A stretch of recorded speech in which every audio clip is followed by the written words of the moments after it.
So yeah, you know what that means at this point if you've been around for a bit. That means another gaming stream. Hell yeah. Last time we got a lot farther into Yoshi's Island. We still have not finished it yet, but that's going to happen today. We made it about like halfway through World 5. And yeah, if you noticed, I'm just going to go right back into it. World 5, there it is, our file. Let's go. Yeah, you can see up here, obviously, you can see like the little tabs, like 1, 2, 3, 4, 5. So yeah, you should be able to do the math. There's 6 worlds in this level, in this game, I should say. And yeah, we're already at World 5. So yeah, we're super fucking close already to the end of this game. Like I said last time at the end of the stream, I kinda went super fast through this level and stuff because we were like right at the end of the stream, so I kind of just wanted to get like a move on. But I'll go back into this level like after I do like maybe 3 levels or yeah, I'd say like 5-5, 6 and 7, and then I'll go back into this level and go a bit more over it because I kind of like rushed through it last time because it was the end of the stream. But yeah, we're back. Obviously, like I said, since this is the beginning of the stream, I'm just gonna repeat myself, I guess. This is not a 100% playthrough. This is just, you know, for a stream's sake, I just kind of want to like keep things moving and all that stuff. So yeah, like I'm trying to go, you know, if I play the level, I try to get 100%, but I'm not like going back into previous levels to like get every single 100% in the game, because it's just not, you know, for a stream's sake, and it's just really not my preferred way to go about this. What you do get though, if you do get 100%, if you were here on the last stream, you do get an extra level like this, and you can do a certain bonus level at will now. So if you need extra lives or you need like specific items or whatever, this is a great way, a great incentive, I should say, to get 100%, because you do get an extra level. That's a unique level. It's not like a previous level but now harder or anything. It's like an actual unique level. So yeah, really cool. But yeah, like I said, for this stream, the streaming sake, I'm just gonna, yeah, just try to get it, and if I don't, then we'll just move on. So yeah, let's go back into World 5-5. I'm excited. I'm always excited, like I said, for these gaming streams. There's something I certainly look forward to. 5-5, Goonie Rides. Yeah, World 5, if you were here on the last stream, it's a bit of the snow world. Like, it kind of starts with like a lot of snow levels, and then later on you'll be more like high up in the mountains like this, where there's like lots of birds, and you can see like in the background like you're sort of high up and all that stuff. It's pretty fucking cool. I love it. Oh yeah, I love these guys. The shy guys with the flowers, I like them. They have oh jeez. Yeah, so the gimmick of this levels is these are the Goonies. You can see them all in the background. They're just basically little like seagulls and stuff. You have these little slim ones, and then you have these roly ones. Like, I love these guys. Look at them. Yeah, so these guys, they fly. You can stand on them like this, and they actually, yeah, obviously Yoshi's quite heavy for this bird, so he has to put in a lot of effort to even ascend. But you can ride them and like reach higher platforms and all that stuff, like shit like this up there. So let's demonstrate that. If you stand on this one guy, yeah, see, like he slowly goes up, like very slowly, but he does go up, so that's good. And yeah, we can get at least 1 red coin out of that. Sweet. Alright, let's do that again, because you may have seen that pipe up there. We can actually go in that pipe. Yeah, you can also eat them, you can convert them into eggs. You can also just throw eggs at them to take care of them. So yeah, they're, oh yeah, this is another room where you have to take care of all the enemies. There we go. Boom. Just like that. We got the flower. Flower power. Alright. Yeah, you can throw the eggs at them, but they do, yeah, see, they lose their wings, but like you can still they can still be a burden, like if they run into you or something. So yeah, be careful for that. Let's get those red coins down there. Ooh, careful of the flower. I think they're called Amazy Daisies, I'm not sure, but yeah, let's just call them the singing flowers for now. Let's keep moving. This thing always looked kind of like a face to me. Look at this thing. Like, this thing is like the mouth on the bottom, and like on the top it's like the eyes, and like the X are like the pupils and stuff. He's like looking down on you like, huh, what are you doing down there, Yoshi? I'm trying to get this baby back to his twin brother. That's what I'm doing. Alright. It's time for more helicopter. Helicoshi. That's it. Whoa. You want to be very careful, obviously, here, because if you hit one of these, like, Goonie things, Yoshi will fall down, and most likely you will hit the threshold of, like, death, basically. So, yeah, be very careful. That's why they put these little, oh, Jesus. Oh, no. Oh, okay, see? Well, I kind of just showed that by accident. That's kind of why they put those little clouds up there to, like, sort of catch your fall. Because, yeah, if you do get hit, you fall quite a bit downward. So, yeah, you want to be very careful. Okay, there it is. We got it. Yeah. Let's hit this. Okay, more stars. We don't need that, but now you know that that's there in case you do need it. Oh yeah, these little like fireflies or something. They don't do anything. They're just in the background. So yeah, they do look nice though. I like them. It's the little things, you know what I mean? That makes this island feel alive, like stuff like that. Whoa, careful of this guy. Very dangerous, obviously. That enemy is like probably one of the most dangerous enemies in this game. Alright. Great for refilling your X though. They shoot like those yellow things like quite frequently. So yeah, you can just use that to like refill your X. Whoa. Fuck you. Let's hit him. Let's be fast here. Whoa. Oh, I almost fell down there. Let's hit this. Yeah, see, the blocks are blocking the blocks are blocking the green planting, so they can't hit you. Now, what we have to do here? Let's see if I can make this. This is quite tight. Nope. I think. Does that not work? Hold on. No, really? Hold on. I should be able to maybe just hit it with an egg. There we go, yeah. Oh, I missed one flower, really? Aw, dang. It's always the case too. Like it's always like either one red coin or one flower that I'm missing. Let's jump on this guy. No, I guess we did. Oh, there was something up there. What's that? Okay, more. Yeah, okay, we don't need that. What's in that? I doubt that's a flower, but now I'm curious. Get over here. Can I make it? Yeah, we made it. Sweet. Nope, that's just more coins. Alright, well, you missed a flower. It's all good, though. That just happens. Is it gonna be bottom left? Nope, it's bottom right. Alright, well, we got a bonus challenge at least. That's nice. Sweet. What's it gonna be? Yeah. Well, almost. What's the bonus level? Oh, is this another one-up chance? Okay, well, yeah, obviously because this is older hardware. Yeah, see, we lost all our lives, like, of the last run, so let's just play the save, I guess, and let's just put in one life. Let's see what happens. 1. Okay, 1 plus 1, okay, cool. Well, we got a net gain of 1, I guess, so sweet. Not bad. Alright, better than nothing.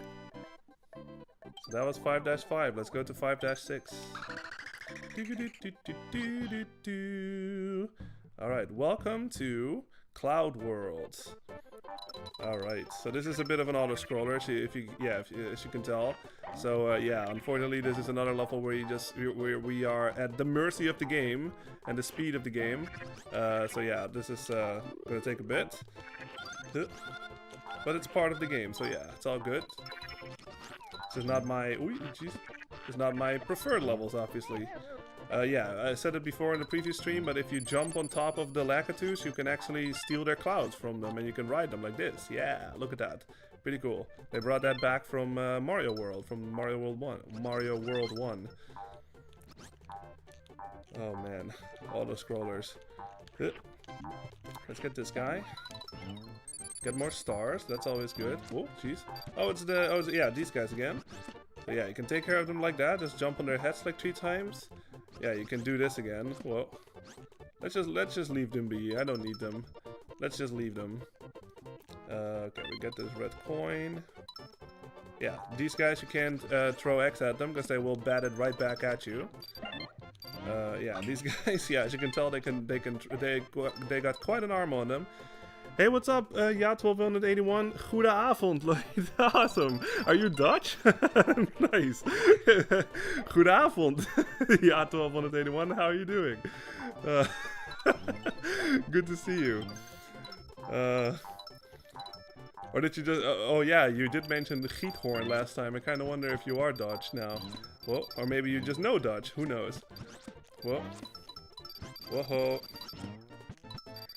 Oh, jeez. Let's take care of this guy, because he's in my... oh, jeez. Yoshi? Whoa. Yacht181 says, just came back from work and I have tomorrow off. Hell yeah. Got a beer in hand and ready for the stream. Nice. Also says, yeah, nah, I'm English, but I remember you saying you were Dutch. Awesome. Thank you. I appreciate it. I appreciate that. That made me happy. Nice. Yeah. Today we're gonna absolutely finish Yoshi's Island, and yeah, you suggested it. Like, I'm gonna play Banjo Kazooie, because yeah, I fucking love Banjo Kazooie. Banjo Kazooie is like top 2 probably my favorite game of all time. Like besides DKC2 and this probably. Like it's like that's probably my top 3 that I can think of like on the top of my head. So yeah, very excited. But yeah, good to see you. Man, this level is slow. See, this is kind of why I don't like it. It's a lot, you know, it's obviously different when you're an adult and all that stuff, but as a kid you probably don't mind as much. But it's kind of like underwater levels in that sense, where they just feel slow. Like the auto scrollers like this, they feel slow, they feel sluggish. It's just like, get a move on, you know. But obviously as a kid, like you are a bit more tolerant for practicing patience and all that stuff, so yeah. Come on. Yacht181 says, I can't wait for Banjo Kazooie. Yeah, same. We're gonna get there, and I like I said, I fucking love that game. So yeah, I'm very excited to play it on stream for sure. Okay, we made it. We made it past the auto-scroller, thank God. There's a little checkpoint. Let's make sure we don't get hit. Yacht181 says, where's Rayborn? I don't know. Maybe he's working at this point. We'll see. Maybe he'll show up in a bit. What is up with this? Okay, that was weird. Okay, there we go. I thought something was missing. I was like, wait, how the hell am I supposed to get up there? Alright. Yeah, you just wait a little and those balloon things will show up. I think, can I not? Yeah, I should be able to go down one of these. Let's see. Oh no, this is something. No. I think I'm thinking of something different. Yacht181 says, this is a weird colored Yoshi. Yeah, it's the brown Yoshi. Yeah. I think, actually, now that I think about it, if you played Yoshi's Story, which is like technically like the sequel to this game, like on the N64, I don't think the brown Yoshi is present in that game, if I remember correctly. Like I know you have the green one and the red one and the pink one and like the dark blue one. You even have like a black and white Yoshi, like a black one and a white Yoshi, but I don't think the brown one is present. So yeah, I guess the brown one wasn't feeling it for that one. He was just like, you know what, guys, y'all can handle this one. I'm staying out of this. Let's see. So we can go down here. Can hit that. Yeah, you can stand on these clouds, so you want to be a bit careful with your platforming here. Like, it's kind of hard to tell like where you can stand, but if you notice, you can notice those little like like the gray like scratch marks or like footprints or whatever, like that's on the cloud. That's basically where you can stand. See, you can notice them on this one too. So that's how you know, like that's the like the threshold, I guess, of where you can stand and stuff. All right. Hey, you know what? Why don't you throw me some X? Thank you. Yeah. Always want to have more X. There we go. You can catch them out of the air with your tongue like this. Yeah, see? So they basically just gave us more X. Fuck yeah. always make sure you're stocked up on X in this game. Okay, there's more stars in case you need them. Let's be very careful here. There we go. Let's take care of this fucker. There we go. Almost got hit in my back there by that very questionable looking thing as an adult. Here we go. Yeah, we did it. I think we got 100%. Yacht181 says, one thing I appreciate in Banjo Kazooie compared to mainline Mario games like this is every level has a unique track and no tracks are reused. Yes, absolutely. I do really enjoy the music in this game though, don't get me wrong. Yeah, no, absolutely. Yeah, I mean, every level has their own track and like every, like, you know, you're going underwater or something, or you're like in a cave or whatever, like it all have, they all have their different like variations on it and all that stuff, which, you know, at the time, as far as I know, was like the first of its kind, I think. Like, that was certainly the first of its kind in my life. Like, I had never heard something like that ever.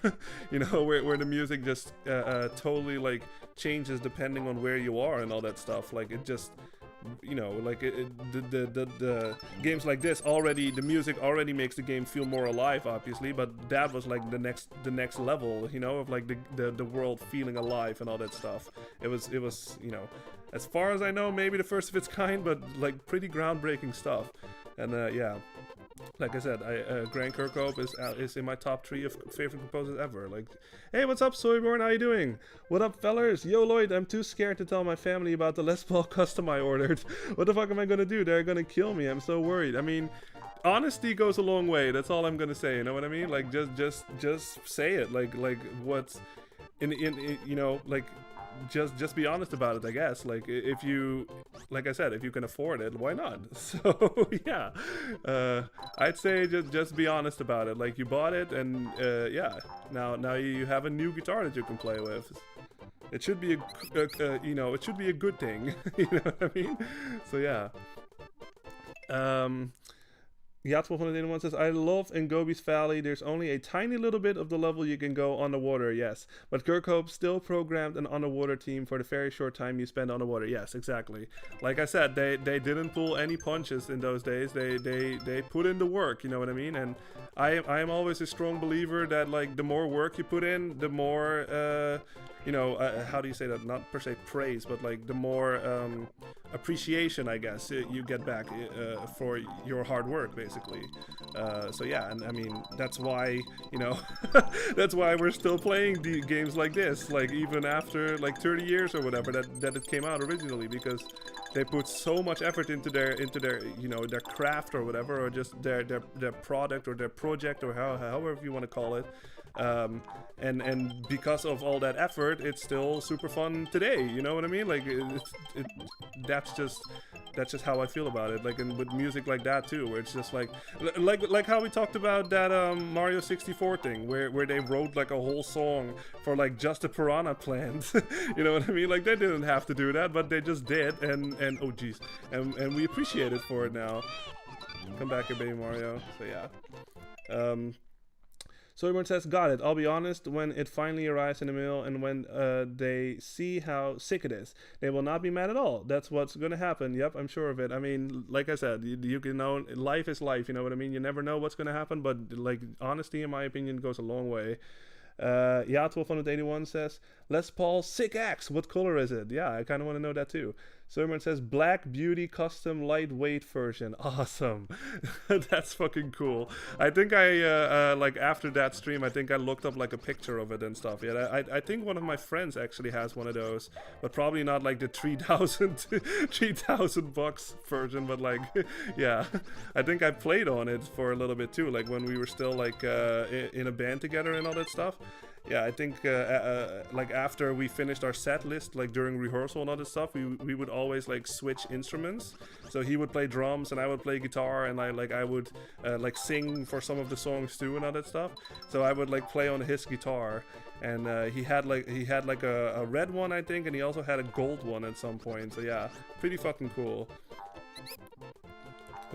I was not able to play on a 7-string though the first time I played on one of those. Like, I got so confused. Like, I've been playing on 6 strings like my whole life basically, and then when I had like a 7-string in my hand for the first time, like, my muscle memory was just completely out of whack, cause like I would like always use the lowest string basically for like the for E and all that stuff basically in like standard tuning, but like my muscle memory was just like, yeah, you have to hit that one, but like with a 7-string obviously you don't have to hit that one. So yeah, that totally messed me up. Like, I just I gave up. I was like, I can't.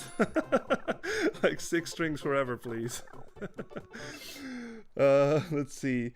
Soyburn says, always wanted one, but they tend to be heavy and have no tummy cut, so that's kind of lame. But this model doesn't have those issues, so I couldn't resist and bought it. Awesome. Yeah, I mean, let us know how it plays after some point. Yacht1281 says, wow, gorgeous. I have an Effie phone Sheraton, my pride and joy. Nice. And a black Fender Strat with a maple neck. Awesome. I love the fact that we all have guitars here. That's fucking cool, yeah. And especially, I totally get what you say with my pride and joy. Yeah, I mean, that's how I feel about my guitars, absolutely. There's a lot of like emotional, how do you say that? Like sentimental value to it, you know what I mean? This is, actually, I kind of want to stock up on X here before I kill this guy. Because there should be something behind him that I want to get. Alright, nice, I just reached it. How am I on X? I think this should be good, but let's just get one more. Come on! Shoot it close to me, please. There we go. Boom, get rid of him. Yeah, see, they're behind here, there's a little foam here. Yeah, you can only get this if you have X, obviously, so that's why I kind of wanted to restock on my X. Alright. Beep boo. Alright, we got a checkpoint. How are we doing? Ugh, I'm not sure about that. We'll see. Careful of these guys, obviously, they bump you, so yeah, I'm just gonna get rid of them like that. This is another sort of Indiana Jones situation where the rock will fall as soon as you touch it, so yeah, be very careful of that. You want to move fast a little. Let's get on this, get on that. Oh, okay, oh Jesus, oh that is really bad, hold on. Can I still save this? Ah, dang it! Oh, fuck. Oh no, I think I might have screwed myself here. No, I can make it. Okay, whew. Jesus, okay, that was unintentional, but I saved it. I'm glad about that. Okay. Whoa, keep going down here. Okay, we might actually get this anyway. Oh yeah, there they are. Yeah! Don't worry about that one, you just have to go over here. Yeah, we did it. Sweet. Wow, that was actually 100% sweet. Okay, cool. Nice. It's the bottom left again? Yeah, of course it is. Oh man, I should just like, after we finish this game, I should just like look back at all the footage or something and see how many times you got bottom left as the bonus. It must be at least like 7 or 8 at this point. Alright, what is the bonus? Flip cards, okay. This is the one where you only have, oh no, you get multiple chances, okay. Let's go with top right. No! Oh no! Todd, you gimmick, you bastard. Oh well. Alright, I guess I'll do this level first, and then I'll go back to 5-4 to like go through it a bit, because last time, like I said, I rushed through it a little bit because it was the end of the stream. So yeah, I'll just do this level now, and then we'll go back to that level and do it a bit more proper. Alright, so this is Raphael the Raven's castle. I love how this looks. It's like you're in space or something, like it's fucking cool. Yeah, Yacht1281 says, is there anything you get if you 100% this game? Well, like I said, like for each world that you get, you don't have to get 100% in each world to get like all of the extra stages. Like they unlock based on the world that you are in. So if you get 100% in World 1, you get Extra 1, which is an extra unique level, and you get Bonus 1. I'll show it again after I finish this level, because we got it on World 2, and then I can show it a bit better to you, like how it works in this game. So, but yeah, like all of the extra levels are unique levels. They're not like reskins of like previous levels, but like with more enemies or anything like that. They're actually like unique levels. So that's, in my opinion, a really cool incentive to do get 100% if you're curious. And like the bonus level, you can just play at will. So whatever that bonus level is, you can just play it over and over and over to get either extra lives or... wow, really? You can freeze that thing? I didn't know you could freeze that thing. I knew you could freeze the bullet bill itself, but not like the cannon. Wow. Oh, fuck. Ooh. Yeah, but you can play the bonus level at will, so you can get either extra lives or you can get more items or all that stuff. It's pretty fucking neat. Wow, can I just please do this right? For God's sake. Get over here. Nope. Hit. Nope. Stop bouncing so much. Okay, there we go. Hit. Hit. There we go. Yeah. I was having trouble with this bullet bill, so I just did it that way. Yeah, there should be another thing up there. So what you want to do is you want to bait this bullet bill over there. There we go. Yeah. Yeah, if you haven't noticed already, this is actually a different bullet bill. Like, he's not green, he's orange, and he actually, like, he follows where you are, first of all. Like, that little cannon, like, it sort of tracks where Yoshi is, and when it does shoot, like, it bounces off walls and all that stuff. So yeah, it's a unique form of the bullet bill in that sense. I like that. It's not just a different color, but he actually acts different too. So for this one, let's freeze this fucker. Oh wow, really? For this one, you want to follow this bullet bill over here. Maybe I just fucked up. No, we're good. Yeah, there we go. Sweet. And now we can go up here and we can get the checkpoint and we get 3 red coins and a star. Oh, not a star, a flower. So yeah, pretty cool. So everyone says, I like how the moon is a chewed up baseball for some reason. Let me look at it. Can I see it from here? Oh yeah, it does look like a baseball. Yeah, it has like band-aids on it and everything. That's cool. Nice. Well, I'm sure we'll get to know that moon a bit better later on in this level. Hint, hint. Wink, wink. So everyone says Nintendo Gold enemies are always meaner. Yes, yeah. They are in Paper Mario too, like the bullet bills and stuff. Alright, so let's get this one. You can take it with you and just use it like this. There should be, yeah, there's more stuff in there. Let's go up here. Okay, there we go. Let's hit this. Sweet. Oh, look at that. The moon is getting closer. Let's get that guy. And let's hit this. Yeah, we got all the red coins. That's good. Whoa. Let's not get hit by these guys. Go in here. Okay. Yeah, this is what I was talking about last time with the rotating blocks. Like, yeah, you can tell this is like late Super Nintendo stuff. Like, this was 95, so this was like 1 year before the next step, basically. Yeah, stuff like this. I think this is called Mode 7 too, like where they had some kind of like extra like chip or something that they developed, and they were able to create like stuff like this, basically. Like, it looked really cool.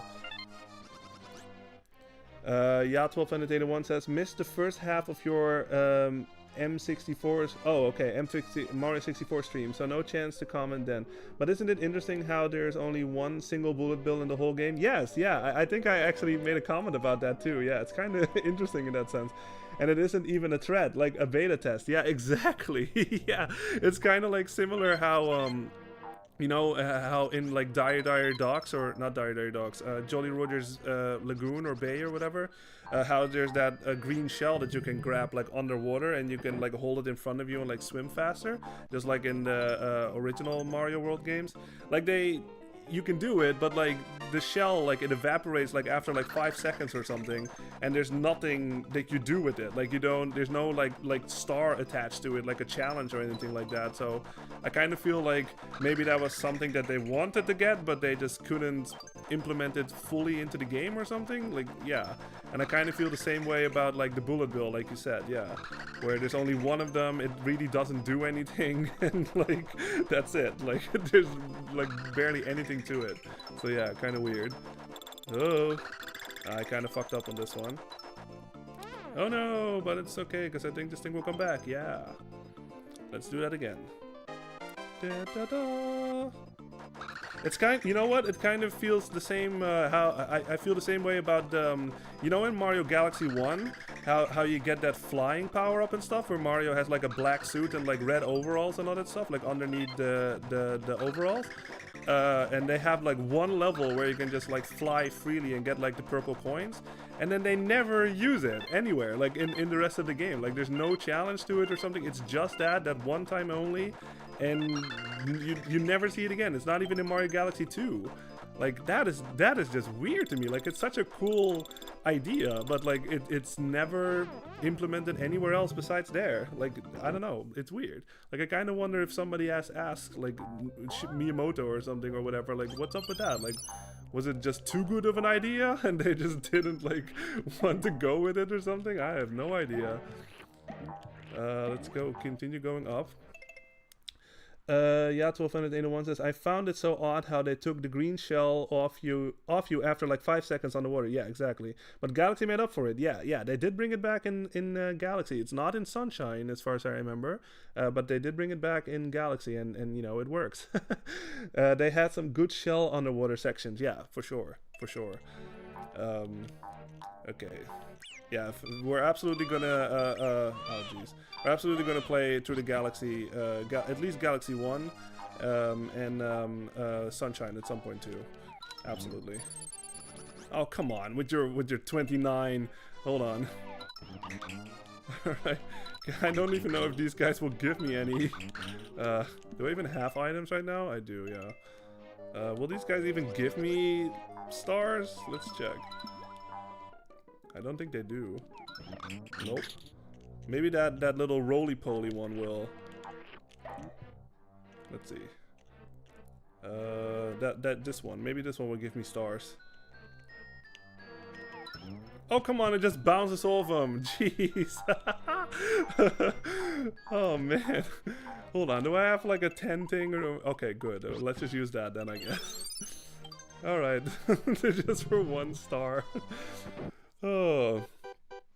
Alright, are y'all ready for another really cool boss? You will never enter the Koopa Kingdom. I banish you to forever twinkle in the heavens. Be gone! So yeah, you might notice like, god dang, this arena is really fucking small. Like, am I supposed to fight like a giant penguin thing in this little arena? But then... oh my god, it's the fucking moon! It's the baseball moon! There we are. We are on the moon, y'all. Now, speaking of Mario Galaxy, doesn't this look kind of like Mario Galaxy? But like 25 years or whatever, like, well, not 25, like 10 or whatever, like 10 years before it. Isn't this fucking cool? Like, it rotates and everything. Yeah, I mean, they had like the idea of Mario Galaxy like way the fuck back at this point in time. So yeah, pretty fucking cool.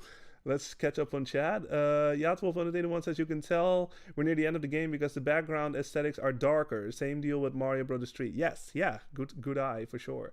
Soberman says, there's a lot of weird birds in this game. Yeah, I know, I like them. Especially the thick, like, roly-poly one. Alright, so what you want to do for this fight is, yeah, this is what you want to do. Like, whenever he gets to the other end like this, you can ground pound these things and it will basically hit him in the crotch, basically, or like wherever it hits him. Yeah, that's what you want to do. So, yeah, be very careful because he will get angry and he does that. So make sure that you use your flutter thing. Okay, that's good. There we go. Yeah, sometimes he just straight up stands still on like the other end of the pole, basically. So yeah, that is really dumb on his end, but yeah, he doesn't notice, I guess. Yeah, but now he's super angry, so no. Ah, that was too late. Got him. There we go. Get F, dude. And then he just becomes.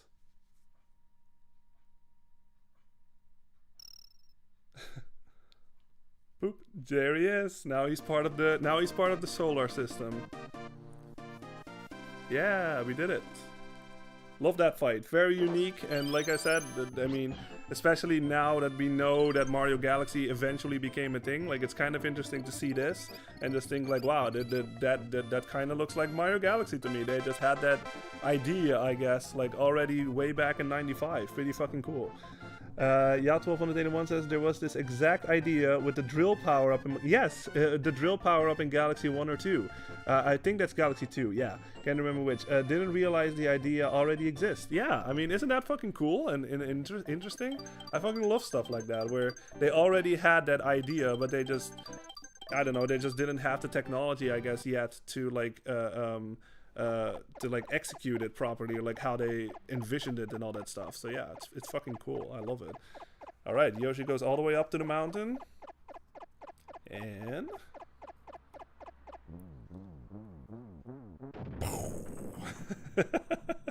Yoshi now claims the clouds. Even the clouds are belong to Yoshi now. Now what's happening here? Whoa, this is quite different now, isn't it? If you didn't see the first stream where I accidentally completely spoiled this. Yeah, so this is World 6. This is the Bowser's Kingdom, basically. Of the Koopa Kingdom, I guess is how you called it. But like I said, I'm going back to World 5-4 first, just to go over it a little bit more, because like I said, I rushed through it a little bit. And then we'll do that. Oh yeah, and I also want to show Yacht1281 what you get if you get 100% of the world. Now, what I said last time, I didn't go inside this door, because there's a thing that we can do here, but it was kind of, it just took a bit too much time. But now we have all the time in the world, so now I'm gonna show off what this is. This is... Yeah, this is the only appearance, well, at least this small one, like of an actual fucking chain chomp that's like stuck to a pole. Now, doesn't this look familiar too? If we just played Mario 64, it's a chain chomp on a pole. Like, if you know the Bob on Battlefield, that's exactly what they did. But yeah, so what you can do, you can't actually kill this thing like by regular, just with your X or with your tongue, you can't eat them. So let's just throw like an egg at him. Really, that doesn't do anything. It just flings him back. What you want to do is, now that we have a power block, you can do this. Boom. Takes care of him, and a door spawns in. Let's go in. Let's go see what's behind the door. Now, what does this say? This is top secret. So listen up. On the level selection screen, hold select and then press X, X, Y, B, and A. X, X, Y, B, and A. Okay. So hold selects X, X, Y, B, and A. So hold selects X, X, Y, B, A. Yeah, there we go. See? That's what you get. You can play like all those like mini game things that we did like throughout the game. Now you can play them at will. So let's go, I don't know, like throw balloons again or something. Let's see what this is. Yeah, see, now you can just play these games at will. As far as I know, you can't play them like against a friend or anything like that. That would have been really fun if they like sort of implemented that in the game. But yeah, you can just do this at will. I'm not sure what happens if you win. Like, I think you do get items and all that stuff. So yeah, this is another way how you can get like items at will, basically. Just items or like one-ups and all that stuff. Or just if you want to replay them because you think they're super fun to play. So yeah, you don't have to go back into the level. Just do what the thing said. And yeah, you can play them at will. Fucking cool. I love stuff like this. I like how that box is too, like, this is top secret stuff. Because yeah, it's not very obvious that you know that is even in the game, you know what I mean? Like, you don't think, you probably think like, oh, you know what, that chain chomp, you can't take care of him, and then you just move on, like he's just there. But then you try like an item or something, you kill the chain chomp, and all of a sudden you find this. Like, yeah, I fucking love stuff like this. Okay, let's see if we can actually win this. Oh, come on, this is really close. No, you bandit bitch! Let's see. Yacht1281 says, this level aesthetic seems heavily based off the Mario World ghost houses. Yeah, oh yeah, absolutely, yes, absolutely. Yacht1281 says also, hold XXYBA sounds like the kind of nonsense you'd hear in the playground to unlock Luigi or whatever, yes. Nintendo is trolling us here, yeah. Oh my god. That reminds me of like hearing about like Sonic or something, like in Super Smash Bros. Melee and all that stuff, where they're just like, you have to do this or you have to do like a specific thing. And this was obviously like before the internet too, so like, you know, rumors kind of spread like that, where it was just like, yeah, if you press this or if you do like all stars like on very hard without getting a game over, you can unlock like whatever Fire Emblem character or something like that, you know what I mean? Yeah, that's funny. But yeah, now I mean, I'm not gonna go like, oh, you know what, hey, look, it does say versus 2-player, so I guess this on the bottom here, I guess you can play this with another player. Huh, that's cool. Fuck yeah. But yeah, I'm not gonna go over all of them. We've seen them, but now you know that this is a thing. You can just, like it said, select and then XXYBA, and then this shows up, and you can play all these games at will. Fucking cool. Going back to what I said earlier about the 100%ing, yeah, this is what happens if you get 100%. These two, like the little question marks in the middle there, they get unlocked, and you get an extra unique level that's over here, and you can get a bonus level that you can play at will now.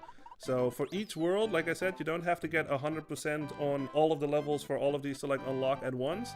Just getting 100% on world 1 will unlock these two question mark things, and you get a unique level and a bonus level at will. So yeah, really cool in my opinion, a cool incentive to do go for 100% at least once. Yeah, so you can actually see the extra unique levels and all that stuff. Really cool.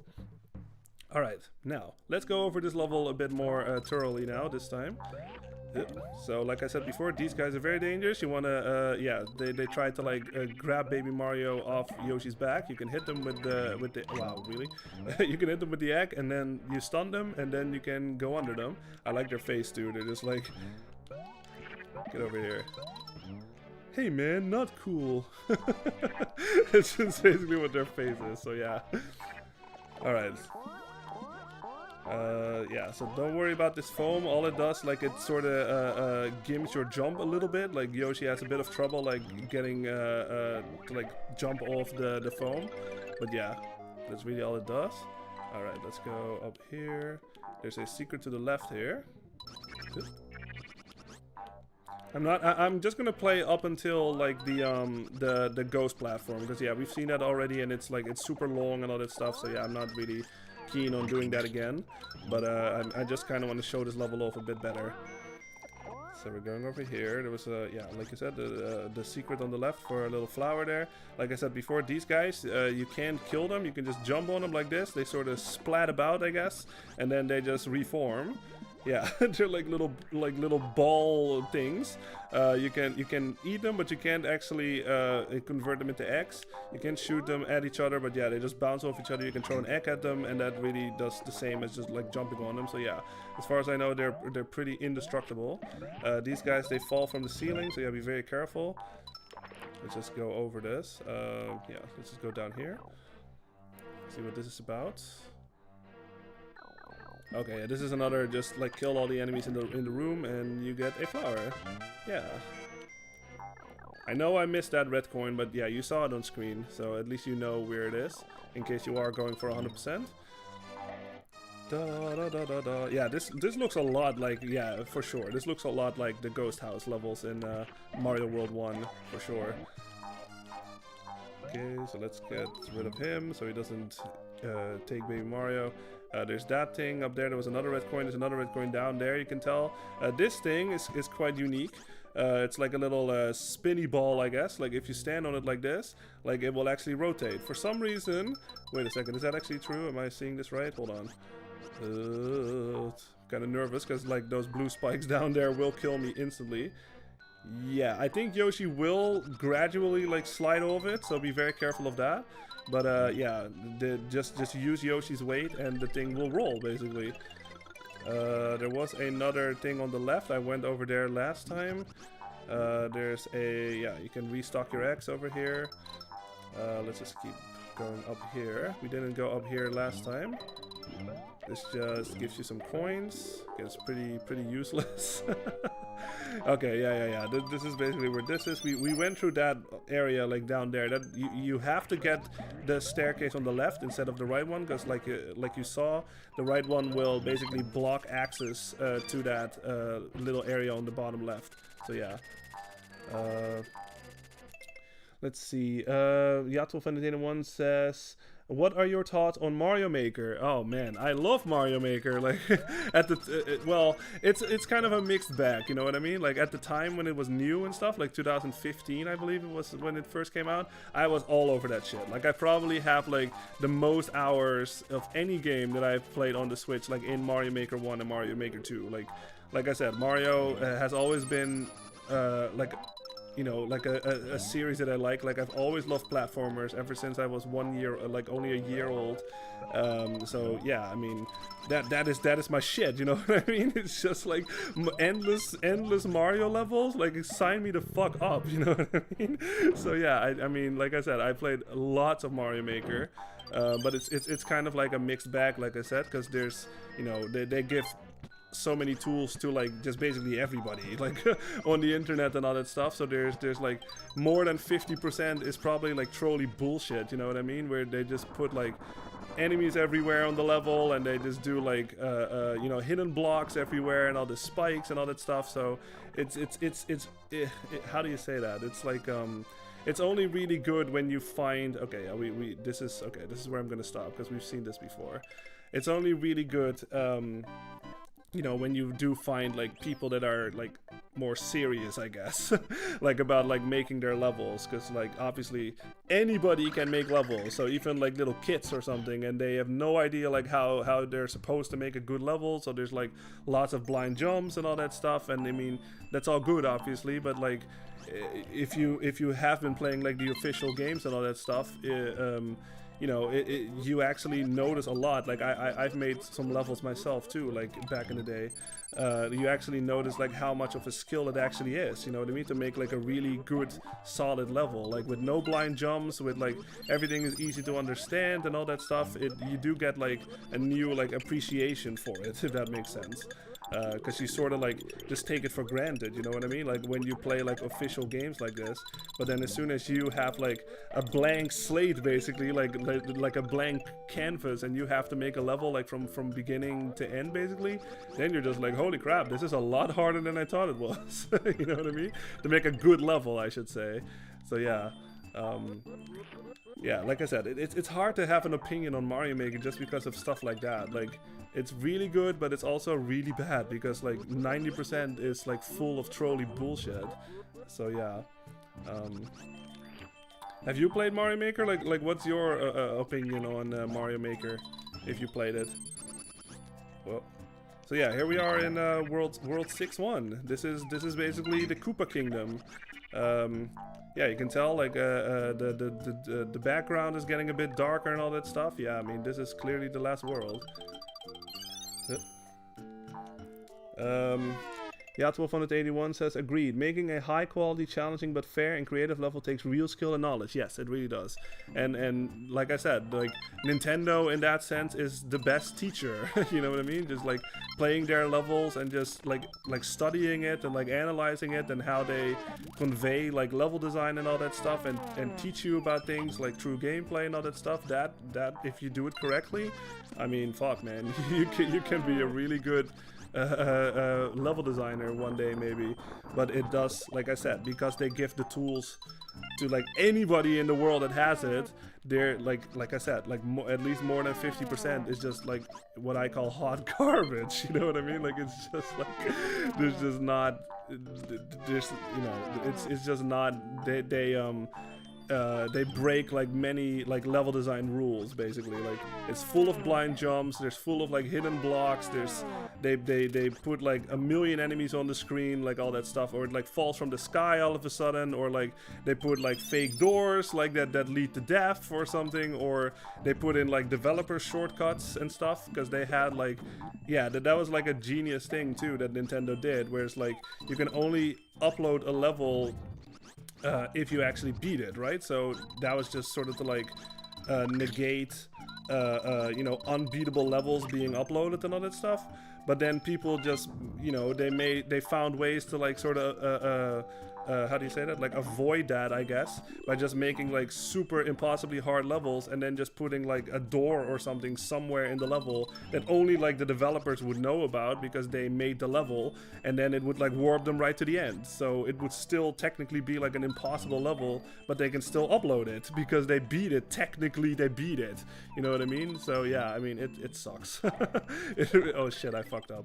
It's all good though. That was just for a mini game, so it's not that important. But yeah, so yeah, Mario Maker, fucking love it, but goddamn, I also fucking hate it. You know what I mean? It's like, it's one of those like mixed bags in that sense. It's really hard to have like a solid opinion about a game like that with a scope like that. Whoop. Get rid of him. Rid of him. I have not been paying attention now. I missed one red coin. Okay. So yeah, I mean, I really forgot to talk about anything in this level, but that's all good though. Oh, never mind. Oh, that was the last red coin. Okay, we got it. Sweet.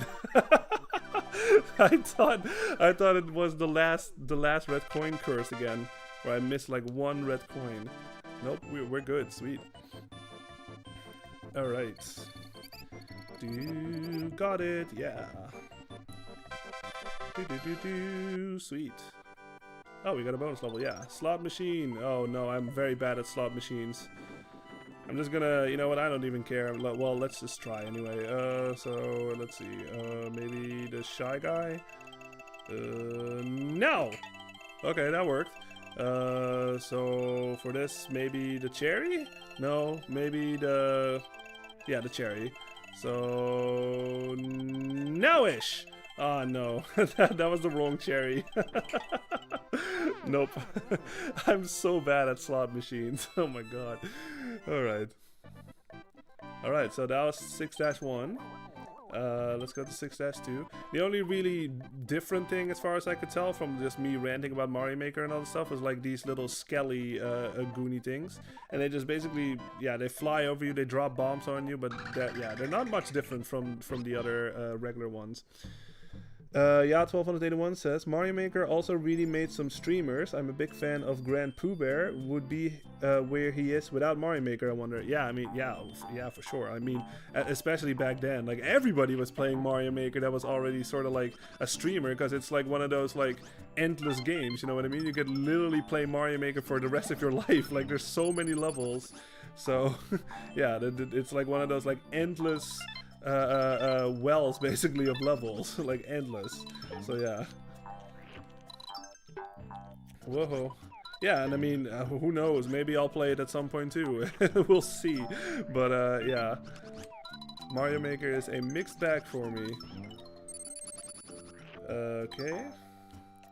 But like I said, it really depends, like, because I have seen levels where I'm just like, dude, this is fucking genius, you know what I mean? But they're such a rare find, you know what I mean? Like, it's like finding a shiny in Pokemon or something. Like, most of the time you'll find like either levels that are like very mediocre and just like not that interesting or something, or you just... like every blue moon or whatever, you find like a level where you're just like, holy crap, this is amazing. Like, and especially with Mario Maker 2, where you have even more tools to work with and all that stuff. But it's such a rare find, you know what I mean? But if it does happen, like, yeah, I mean, I fucking love playing levels like that, where somebody actually got super fucking creative. Whoa. Get rid of these guys. Oh yeah, so if you can tell already, like, we kind of saw this background before, but now it's just lava, basically. So yeah, pretty fucking cool. And they add, like, the smoke and all that stuff to indicate that you're, like, inside some kind of volcano, I guess. Like, it's pretty cool. Okay, we got more stars. Whoa. Oh yeah, these guys are just playing, like, they're just playing catch, but, like, completely, like, the extreme version, I guess. Oh. Okay, well, that was nice. Let's take care of this guy. Fuck you. Oh, hey, we don't do that. Yeah, I got a flower. Like I said, you can ground pound to stun these guys for temporarily, so yeah, make sure to use that, because those guys are annoying. Let's go up here. Whoa. Hey, no throwing effects, man. I'm the one that throws X, not you. Got him. Let's get that coin. I'm not sure, is there anything in there? Get over here, mouse. I guess not. Maybe there is, but I don't feel like checking. Okay, so we gotta go up here. I think if you hit him... Okay, well, I was trying to be... No, I don't have any X. God dang it. Give me an egg. Thank you. Hit. There we go. Oh, it's just a 1-up. Okay. Let's keep moving. Oh yeah, so this part. Get the checkpoint. So this is another Starman. Yeah, look at Baby Mario go! Fuck shit up, basically. Hit. Get this. You want to be faster, obviously, because if the star runs out and you're still on the spikes, then you're basically dead. So yeah, just make sure that you hold the Y button to dash. And, yeah, oh jeez, wow, really? Yeah, and then just run for it, basically. Whoa, oh, we got all the red coins. Hey, we got everything. Yeah, nice. Sweet. Oh yeah, you can't actually jump through the thing. You have to wait until it lasts. There we go. Till it runs out. Yeah, sweet. Alright, wow, we're actually doing quite well so far. 200% already. Sweet.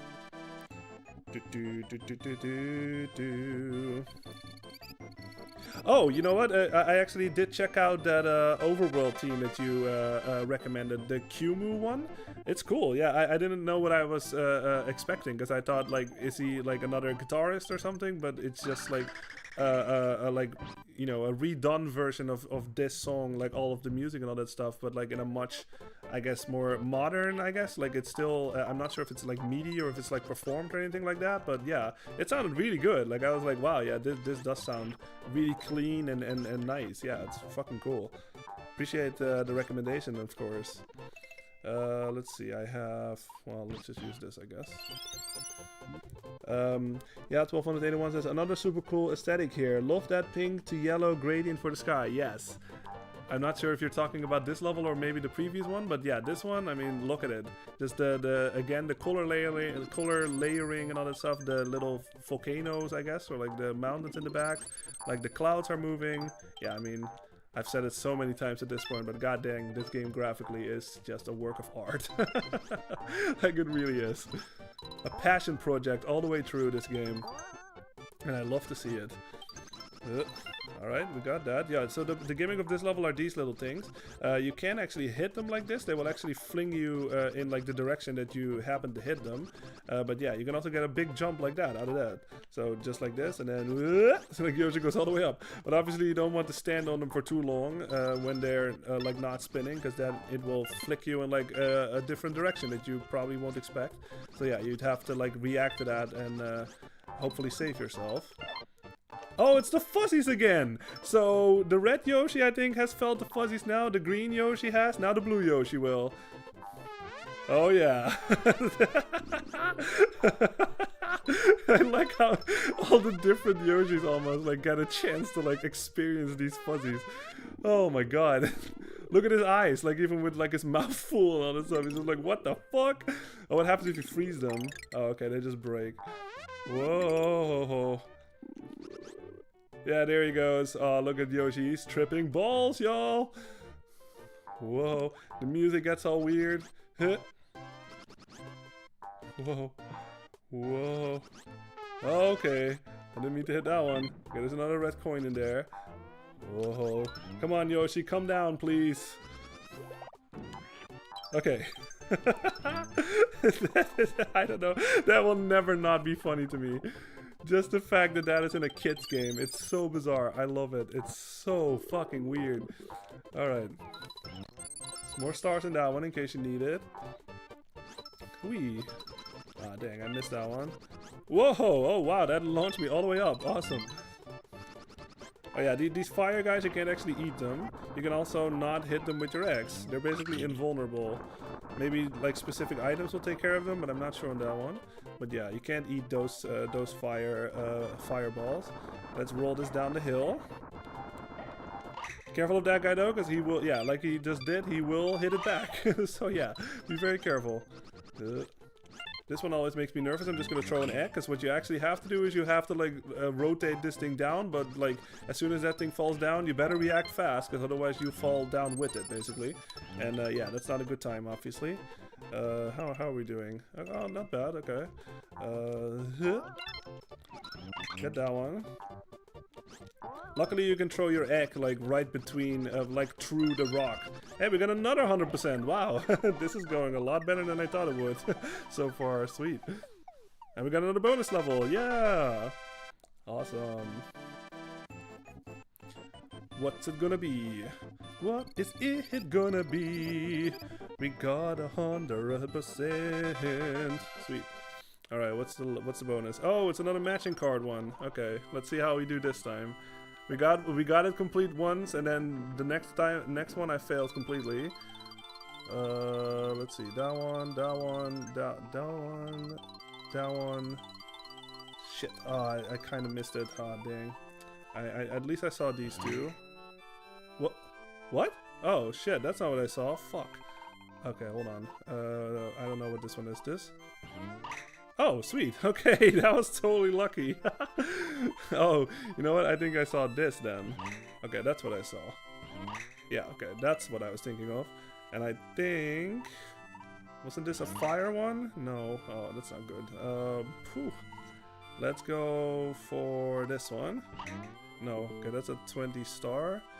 Was that maybe this? No. This then. No, ah dang, I completely messed that up. But at least we got the 10 star ones. Like I really care about those the most. Totally messed that up. Yatwo from the 1 says all the different colored Yoshis in this game are the same, right? They don't have different powers like in Mario World. Yes, yeah. They in this one they are all the same. They just have a different color, but they all move the same. They all have the same moveset. That would have been really interesting actually if they just like made every Yoshi like play it a little bit different. But no, that would have made the game a bit too unfocused, I think.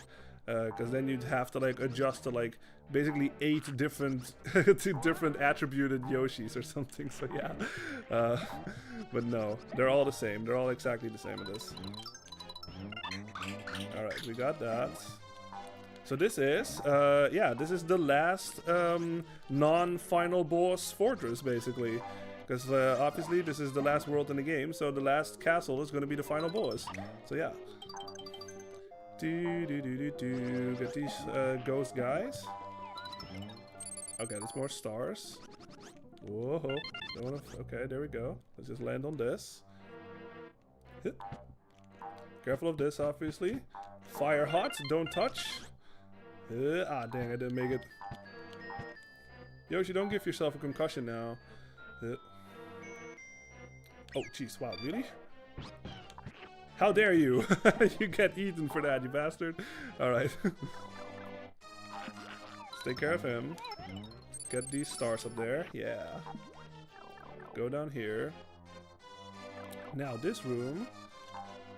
There was a lock on that door, so we can't go through that door, but...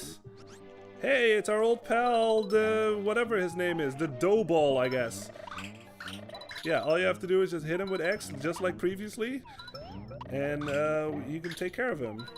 Luckily you have infinite X, because this guy is our friend. He will make sure we are always stocked up on X.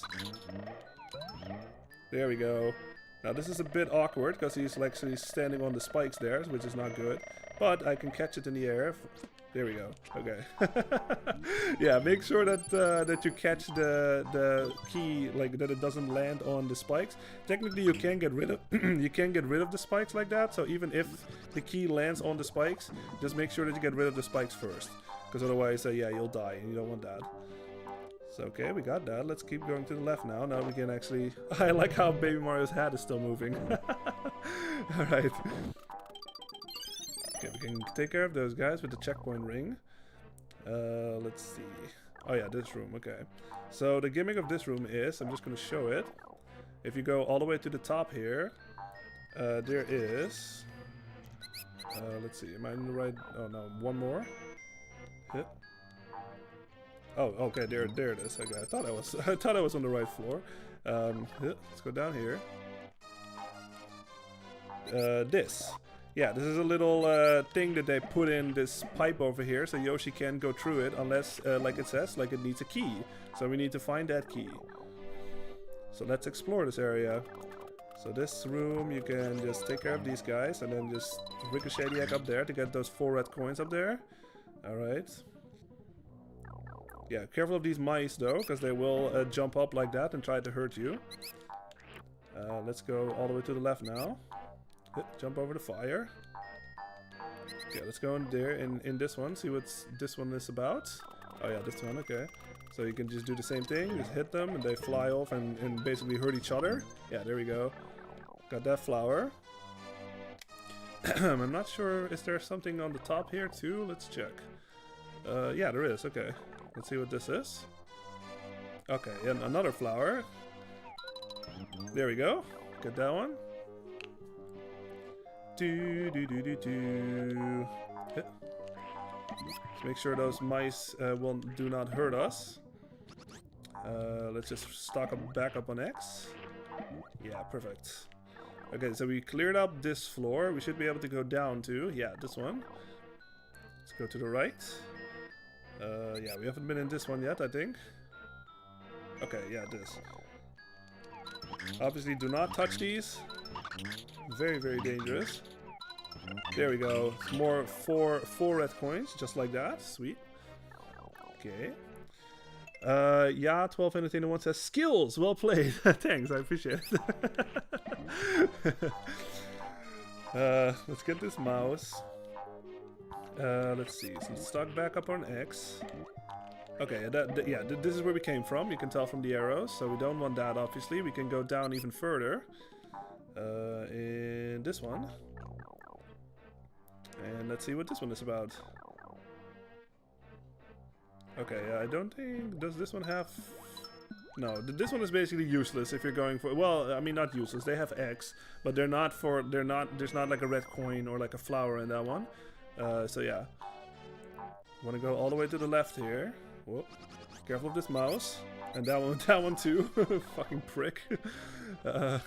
Okay, yeah, this is what I was looking for. So, yeah, this is another this dude. Like, you have to fight 2 of them in this level. What you want to do here, what I advise you doing is catch the egg. Yeah, cause see, like he like whenever he does that little wavy thing that he does, that means that you can't hit him. Like as soon as you hit him with the egg, like the egg will basically explode, and you also don't hurt him. So what I recommend doing here is just throw the egg and like make sure that you catch it again, like when it flies back at you, so you can actually like reuse it basically. Because if you run out of eggs, you have to go out of sight of this room, restock up on eggs, and then find them again basically. So it's like a test, like can you take this thing out with only 6 eggs? Unless you have like obviously like an egg refill as an item or something. But if you don't have that, then that's how you have to do it. You have to take care of that thing with only 6 eggs.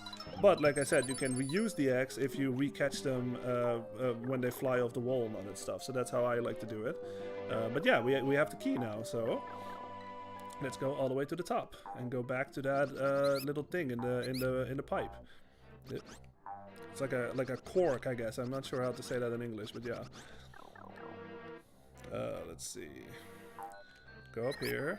Now, speedrunners have actually found a way to totally negate this whole area. They get... What the hell? Whoa, that was cool.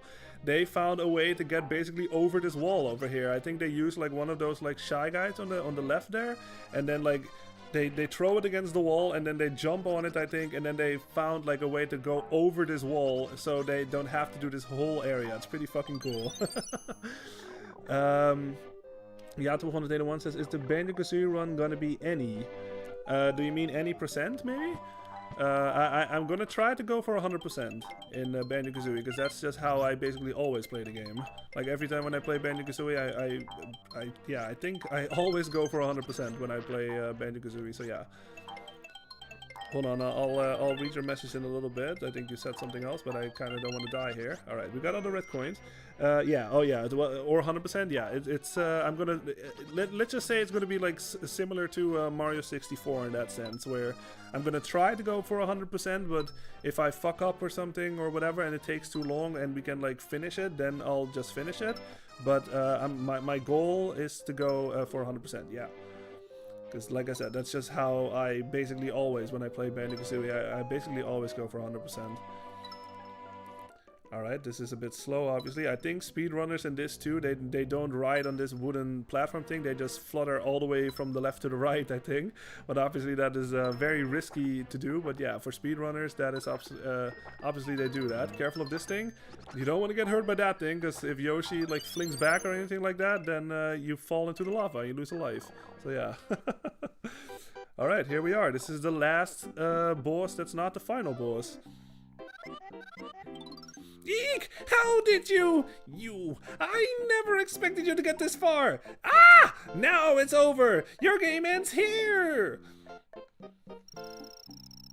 So yeah, we already know what the situation is with these like Arkanoid blocks and stuff.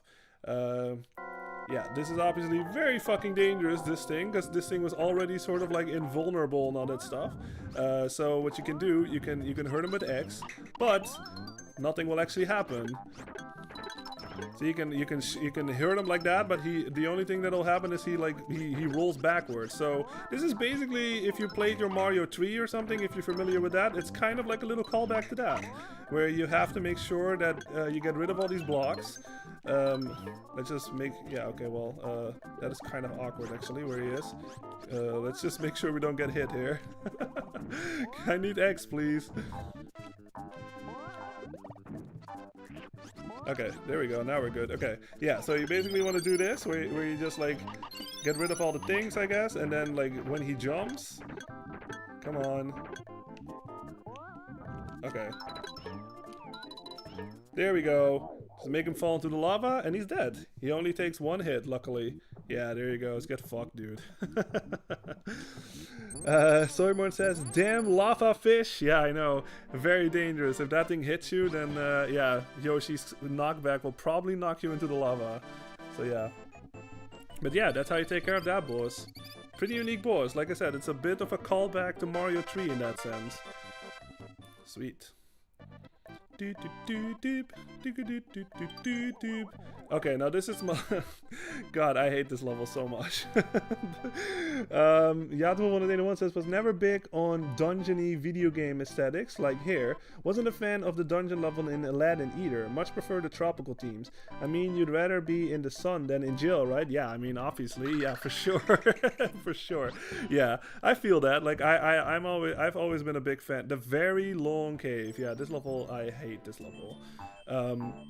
Yeah, I've always been a fan of like lush graphics, like colorful, vibrant graphics. That's why I love games like this. I love games like Mario Sunshine. Like, in that sense, Mario Galaxy 2 is graphically a bit more pleasant to my eyes, because Mario Galaxy 1 is a bit darker in that sense, where I feel like Mario Galaxy 2 is a bit more vibrant and colorful. But yeah, I've always been a fan of like lush and vibrant, colorful graphics for sure. But, if you can't tell already, the game is very much aware of what this level is. This is called the Very Long Cave. And that's exactly what it is. It's a cave and it's very fucking long. It's an auto-scroller, so yeah, it sucks. Like, it's super long. If you die, you have to go all the way back to the beginning. There's only one checkpoint in this level. But the majority of it is this auto-scrolling thing. So yeah, it sucks. This is like my least favorite level in the whole game. And you know what? This is like the only level I think I don't like. You know what I mean? Like all the other levels I like. Well, maybe that other auto-scroller is not my favorite, but yeah, this one is just the worst. But at least they make you work for it. This is the last level after all, the last world. So yeah, you have to earn it. But yeah, it's whew. Just like I said, like, try not to fuck up, because if you do, you have to do it all over again. It sucks. Soyborn says, man, that was really violent. He suffered like the T-1000 before dying in that lava. Nice. Is T-1000, is that Terminator or something? Like, I still have not seen Terminator before, like, not like in full. But I think I've heard the word T-1000 before. So yeah. The T-1000, yeah, that's fucking cool. Alright, yeah, you must have noticed those little fire guys that set themselves on fire and stuff. You can eat them and then you can spit hot fire for a little bit. I think you get 3 shots out of them. Oh man, this level is the worst. Oh yeah, also that lava over there, instant kill. So yeah, do not fucking touch that lava, because you will die instantly. Oh my god, I almost fucking just jumped into that shy guy. Alright. And there's a, you know what? For the stream's sake, I guess I'm gonna try this once. There's a very mean thing that you have to do to get 100%. If I don't get it and I fuck up, then I will just not do it on my second try. But I am gonna try once at least, so I can show it. But like I said, if I do fuck up, then yeah, we have to do it again. But we don't have to go to that specific spot to go for 100%, because I think that's one of the meanest things in this game, honestly. Like, they make you go through all of this and then you have to do a very fucking dangerous thing to get to a certain room to get 100% in this level, and it's coming up right here. So I'm just gonna be quiet a little and hopefully I won't fuck up. Yep, there it is. So what you have to do is you have to stand on this boulder and go over to that door. Whoa. Whoa. Okay, we got it. Okay, we got it. Whew. That makes me nervous every time because that thing, it rolls over, right? So if you go to the right too far or whatever and you fall down, you hit the lava, you die, you have to do the whole fucking level again. So yeah, it's like, god dang, that's one of the meanest things in this game in my opinion. Like, god dang, that sucks. But we got it. I'm glad I got it. That makes me happy. Let's catch up on chat. Soyborn says, yeah, Terminator 2. Oh, okay. Yeah. Cool. Awesome. Susie 19. What is it? Susie 9mm. I love Arnold Schwarzenegger. It's just, he's just the best. Shut up, asshole. Whoa. Alright. Get to the chopper! It's just, I don't know, it's just so quotable. I fucking love it. Dylan! Dylan! You son of a bitch! Oh, like I said, I haven't quite seen the movies, but I have seen like the memes basically. I fucking love it. Alright. And I love how they make like little Terminator references like in Conker's Bad Fur Day too. Oh. Let's go down here, I guess. Is there anything in there? I hope not. Okay, let's get this melon. Melon! Dylan! You son of a bitch! Oh yeah, you have to shoot this. Alright, luckily I had some eggs there. Yeah, see? So this is required. Like, this is required to get in this room, to get these, like, what is it? Like 5 red coins and 1 flower or something? So yeah, I mean, god dang, man, Nintendo. That is really fucking mean. Like, not a fucking checkpoint in front of it either. But like I said, you have to earn it. They make you earn it. This was in a time where games made you earn stuff and they don't just hand it out just like a fucking, like a wuss or whatever, where it's like, oh yeah, you participated, here's your trophy. Like, no, I don't like that mindset at all. That's why I don't like games like Mario Party 9 or like Mario Party 10 or whatever, where it's just like everybody is a winner. You know what I mean? No, you create like a weak generation in that sense. If you just praise everybody, you have to earn it, man. You have to earn it through hard work. That's just how I feel about it. All right. Well. Alright, yeah, you have to stomp on these, because there's red coins inside there too. Luckily you don't have to do it, you only have to do it once. There we go. Yes, I got everything. Yeah, nice, sweet, I got it. Okay, awesome. Hell yeah. It's bottom left? Yeah, of course it's bottom left. Awesome. Sweet. Alright. Okay, I'm glad I got that on my first try, so we didn't have to sit through that whole level again. Thank God. I'm happy about that one. Sweet. So we got, is it more slot machine? Oh no, it's more slot. Why? Why does it keep picking this one? The last time it picked scratch and match all the time, now it just likes this one. So it's the Shy Guy again, I think. Okay, we got that one. Is it the first cherry or the second cherry? It's that cherry. Okay, so nowish. Yeah, okay, we might be able to get this.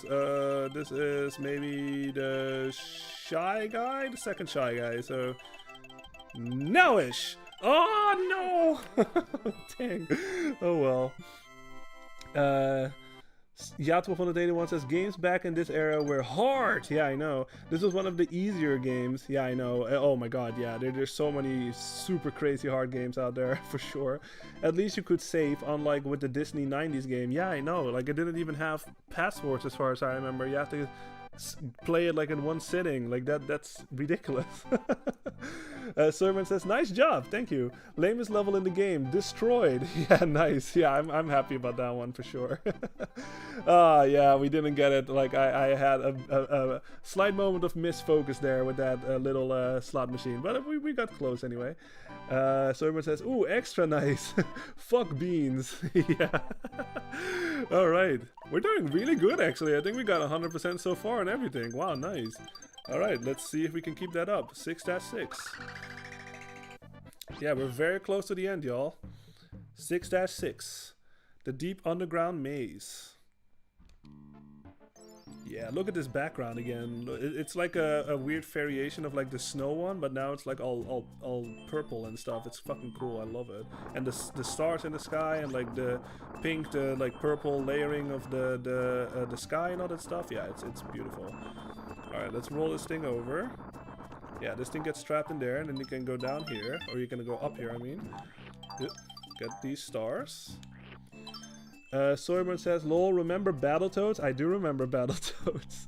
I love how super hard those games are. You start failing so much you can only laugh in insanity. Yeah, I know. I mean, I actually recently, like, this must have been like, I don't know, like maybe 3 weeks ago or something, like they added it to the NSO, right? Like the NES one. So I played through it, and you know, I used save states because I was like, this is fucking ridiculous. But like, I was just thinking, how, like, anybody that beat this game legit is like a hero or something. Like, how the fuck? Like, it's ridiculous. Like, I don't know if you ever played through it like just using save states or whatever, but even with save states, some of those levels are just like, this is impossible. Like, how would you do this without save states? Like, I'm very impressed if you can beat that game with no save states. Like, fucking hell, like, no, like, it's insane. Like, I mean, I consider myself to be a decent gamer and like a dedicated gamer too. Like, if there's a game that I want to beat, like, I have beaten games like Ninja Gaiden and all that stuff, but like, you know, obviously it takes a lot of effort and a lot of time, but yeah, I have done it, but still, like, oh, fuck. If you can beat Battletoads, like, I am highly impressed, without save states, obviously. Okay, so this level, what you want to do is you want to push this block, or this boulder, I mean. Just push it all the way to the right. And just follow it, keep following it. Now you want to go down here, because otherwise the block will, or the boulder, I mean, will despawn. Just keep pushing it. Just like this. Yeah, there we go. Boom, and you actually need it, because there's a key up there that we need. Oh. There we go. Alright. Soyborn says, lol, who the fuck put purple sparkle glitter on all the mountains? Yeah, I know. Also says, even with save states, I died probably 1,000 times or some crap, and my poor D-pad thumb was so sore. Like, what the fuck, game? Yeah, I know. It's like, I think that game is a bit of a step too far, you know what I mean? Like, there's hard, but then there's like, it's not per se bullshit hard, I'd say, but it is a bit of a step too far, I think, in my opinion. Like I said, highly praise if you can beat that game with no save states. Like, god dang, you are amazing if you can do that. Because, fuck, that game is absolutely ridiculous. You know what, like, maybe, I mean, it is on the NSO, I might actually play through it myself and then, like, on stream, but, like, with save states, so y'all can actually see how ridiculous it is. Like, I did it, like, a couple of weeks ago, so maybe that can happen at some point, who knows. But fucking hell, man, that game is ridiculous. I love the music, though. Like, David Wise is the music for that game. And one of my favorite things, actually, about Battletoads is the little drum beat that you get whenever you pause the game. Like, that is, like, the most unique thing I can think of, and it's so funny. I fucking love it. Alright. Like, what the hell game does that? You know what I mean? Like, you hit pause and you get some, like, catchy beat or something. It's just like, what? That's so weird, but so unique and cool because of it. Let's see, I think for this, you just hit this. Yeah, there we go. Yato181 says, games were artificially difficult by design back in the 90s though. Yeah, I know. Games were expensive and parents didn't want to be spending $70 on a game their kid would finish in one weekend. Yeah, that was a big factor in the longevity, I guess, of games back in the day, because like, you know, like the developers want the players to keep playing, basically, and you know, if they like had to pay like $70 or something for a game that you can beat in like 10 minutes or whatever, like, yeah, I mean, that sounds like a bit of a waste of money, you know what I mean? So that's why they made like those games that hard, because it would like sort of lengthen the duration of the game, basically, because you really had to put in the time basically to like get good at the game and actually beat it. So yeah, absolutely. Soyborn says, there's easy, medium, hard, and then prepare to suffer over and over for hours, maybe even days, and maybe just maybe you get lucky and finally win. Yes, exactly. I mean, it does pay off in the end if you actually, like, I remember too when I finally did beat Ninja Gaiden after like many fucking hours of like retrying and all that stuff. It did feel like a real accomplishment, you know what I mean? Where I was just like, you know what, I did it finally. Like I put in the work, I got good at it, and I studied the patterns and all that stuff, and I actually did it. Like no save states and all that stuff, like authentic, you know what I mean? So it depends, because sometimes it just wears you down so much, you know what I mean? Like you've been doing it for so many hours, just replaying the same level or whatever, and just you finally beat it, and then you kind of feel like defeated in that sense, where you can like finally you can just put it down and you can move on, but it doesn't even feel good anymore or something because like you're just that like wore down by the game. So yeah, it's a bit of a mixed bag in that sense too. Oh man. But like I said, I do remember beating it, and I was ecstatic. You know what I mean? I was like, finally, yeah, I could like scratch that off my list. Finally, no more fucking Ninja Gaiden. I don't have to do it. I did it once, and that's enough for me. I think you can go up here if you do this. There we go. Is that a one-up? Oh, it's a flower. Okay, well we got it. I thought it was just a one-up, but I guess it's a flower. Sorborn says, I beat Zelda 2 without dying once. Nice! That's my side-scrolling skills at their best. Nice! Yeah, I love Zelda 2. Like, Zelda 2 is, in my opinion, one of the most underrated Zelda games. And we're absolutely going to play it on stream at some point. Because I love Zelda 2. Like, it's one of those, like, divided games, right? Like, some people hate it, some people love it. Like, I'm on the love it side. I fucking love Zelda 2. It's, like, the most unique Zelda game I can think of. And yeah, I mean, that's a really good, I mean, I don't think I've ever beaten it without dying. That is a really great feat right there. Well done. I have beaten Dark Link without the corner glitch before, so I have beaten it like authentic in that sense, but I don't think I've ever done it without dying. So yeah, that is fucking great. Yeah, we got the key, so now that we hit that, like that little bridge that is over on the right, now you can go up here. Let's eat him. And now we can actually go down here. Yeah, see, we don't fall all the way to the bottom just because of that little bridge. And yeah, there was a little key up here, like I got it a bit while I was talking, but there's a key. So you have to go all the way to the bottom here, throw an egg up, and then the key will fall down. And you actually need it to progress. So yeah.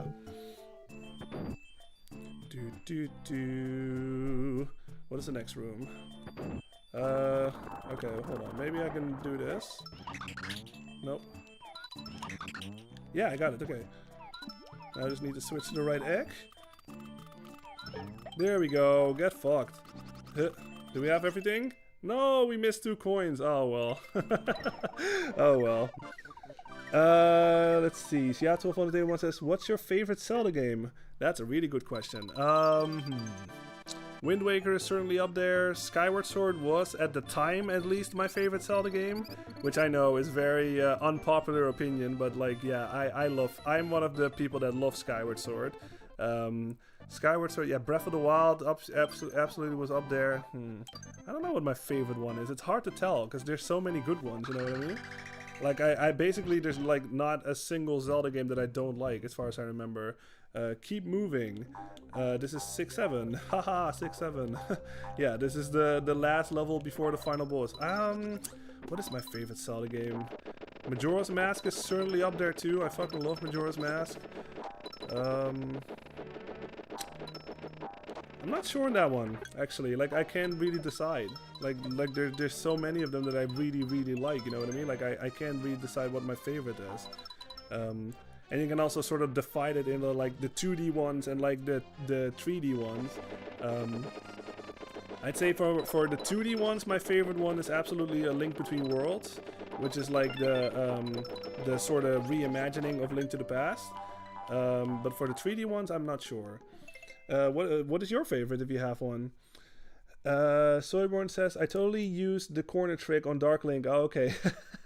I have beat him without dying before, but holy crap, it's hard. And I think fairly luck-based, yeah. Actually, I found a way, like the last time that I played it, which was like, I think like a year or 2 ago at this point, I actually have found a way to get it a bit consistent. Like, I feel like if you just like jump a lot and just sort of hack, like slash at his face and all that stuff, Like that's how I found that like you hit him, because like yeah, I mean I fought that boss many times too, and I was just like, is this just like random whenever he gets hit and all that stuff? Like what am I doing different? But like just sort of like jumping at him and being like very aggressive and like sort of doing that jump slash and slash thing.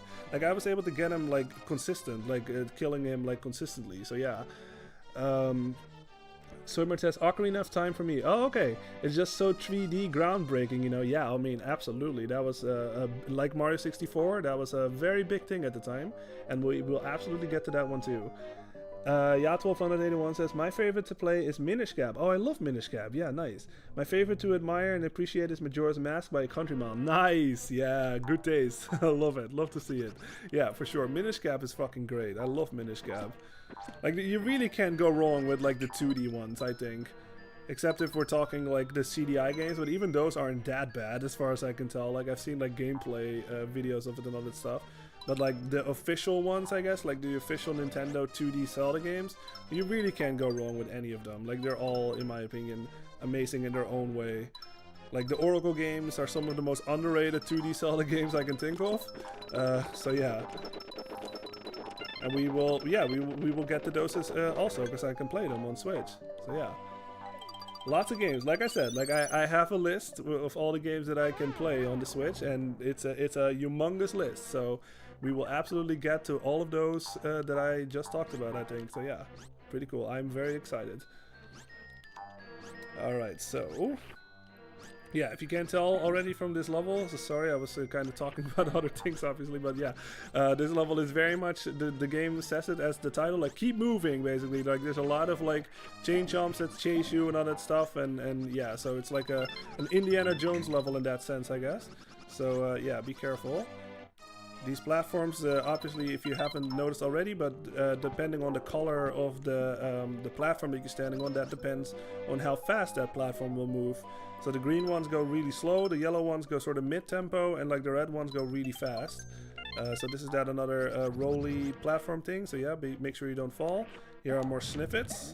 They shoot bullets at us, so yeah, let's make sure they don't hit us. Is there anything over here? No.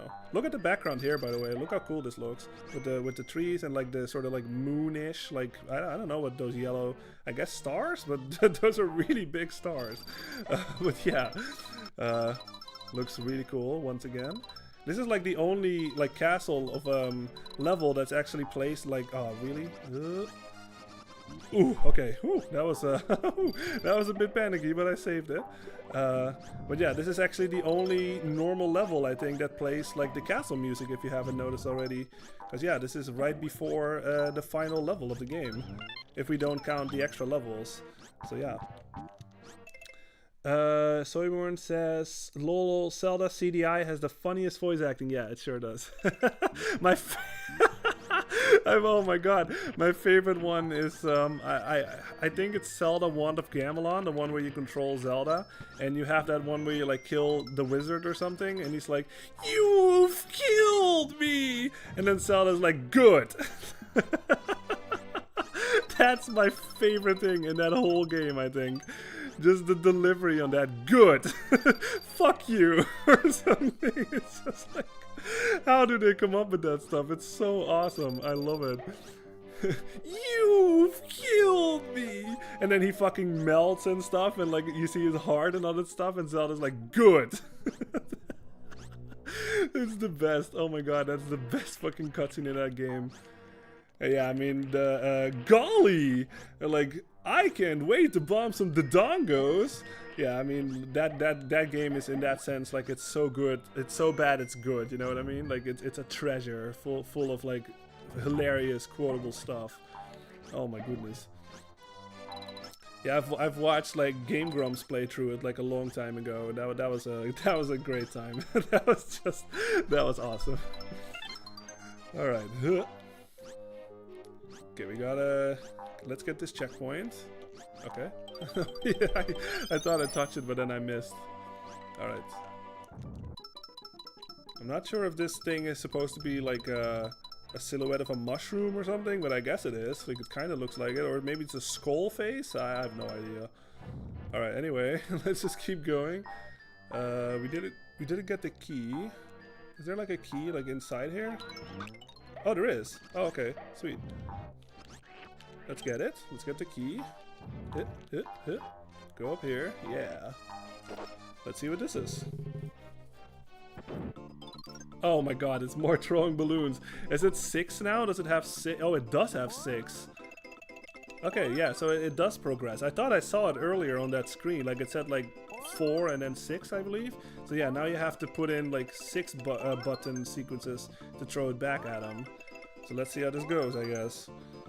Let's see if the AI is going to be a dick again and just holding on to it for like 2 seconds before he throws it back. No, he's being fair right now, it seems. Just like that. Yeah, but I mean, if you don't know what I'm talking about with that good thing, go look it up. Just look up like Zelda Wand of Gamelon, you killed me good or something to that effect, and you probably will find it. It's like literally my favorite thing ever. In that game anyway. Ah, no, dang it. Fuck. Alright. You lose. Oh well. Alright, let's keep moving. How am I on X? I'm pretty good, okay. Okay, we're good. Let's keep going. Yeah, let's see. Soymorn says, "Cold lady, yo." Yeah, I know. It's so out of character too. You know what I mean? Like Zelda in that game does not fuck around. She's just like, you know what? Like, fuck all y'all. Like, yeah, 1281 says, "It's funny how they went with pine trees in the background here, more like an actual place rather than that usual abstract Mario universe geography." Yeah. Shit, we can't see it anymore. Oh yeah, we can. Okay, I can go back actually. Oh, I don't see the. Okay, I don't see the trees anymore. But yeah, I know what you're saying. Yeah, it's kind of like a reskin of like the trees we saw earlier in like World 4, I believe. But yeah, I like how they just totally like changed the color and like yeah, it just totally changes the vibe of the level. And look, like this is the last level before the castle. So yeah, I love how you can actually see like the castle towers like right there and stuff. Like it really indicates that you're close to the end. Basically, you're close to like the castle where Baby Luigi is being held. So yeah. Whoa, careful of these guys, obviously, like they are very aggro, as you can tell. Okay, let's get this. Get this guy. There should be... Yeah, okay, you can go over here. I forget, I don't think I have to go down there. I think there's like a little bonus area that you can go into.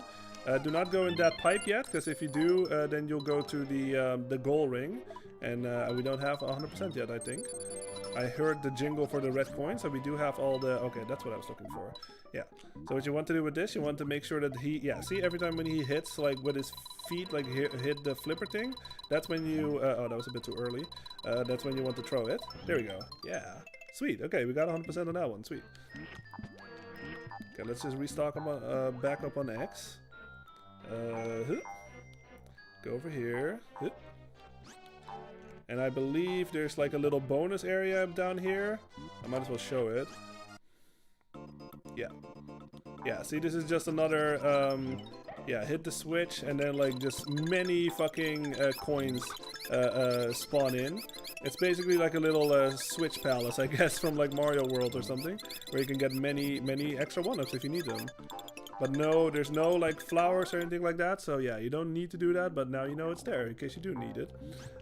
Careful of this though, because this guy... Oh, Jesus! Oh my god. Okay, yeah, those little green spike balls that he shoots out, they actually hurt you. So yeah, be very careful. Just hold to the right here, and yeah, we're good. Sweet. Awesome. Alright. Are y'all ready? Well, y'all are gonna have to wait a little bit because we're not going to the final level quite yet, because we got another bonus level in the bottom left once again, going out with a bang right till the end. I love it. Oh my god, come on! I really don't feel like doing this. Another one, come on. I think I'm just gonna fail on purpose just to get it over with.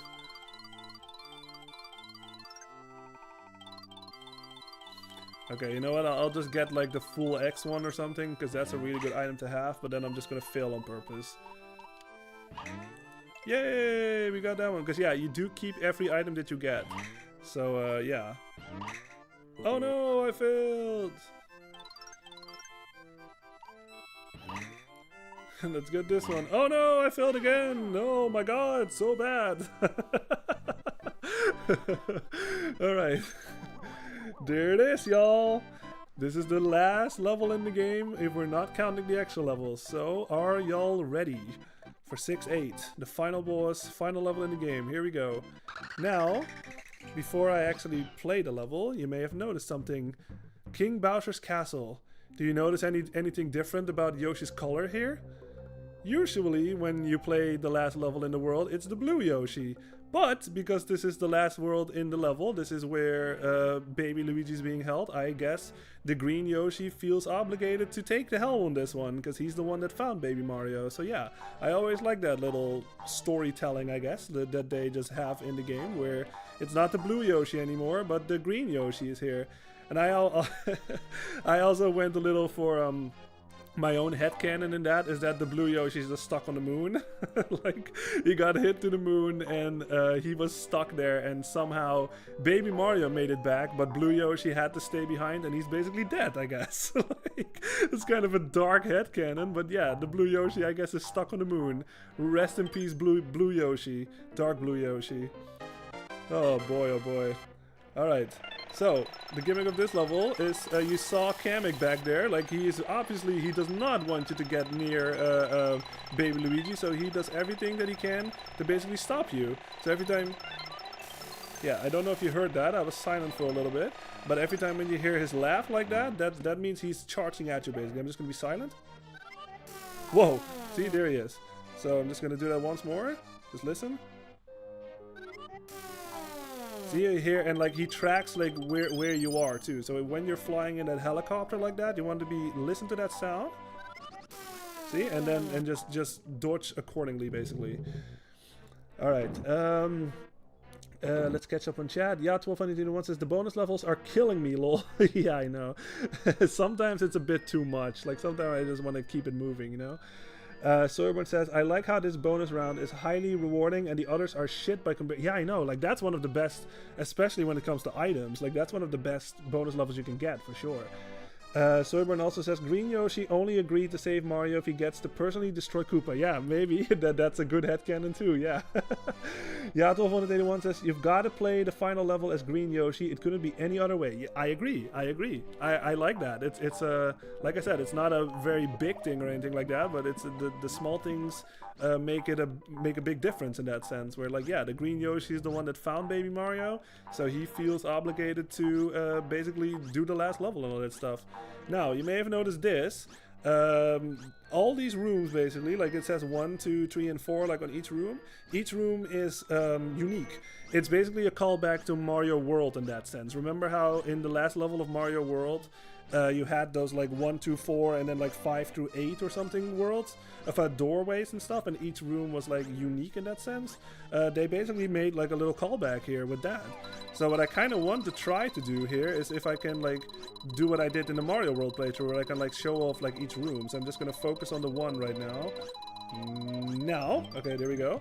And now I'm just gonna show off what 1 is. Then I'm gonna like lose a life, and then I'm going to 2, and then 3 and 4, so I can actually show what all these rooms are.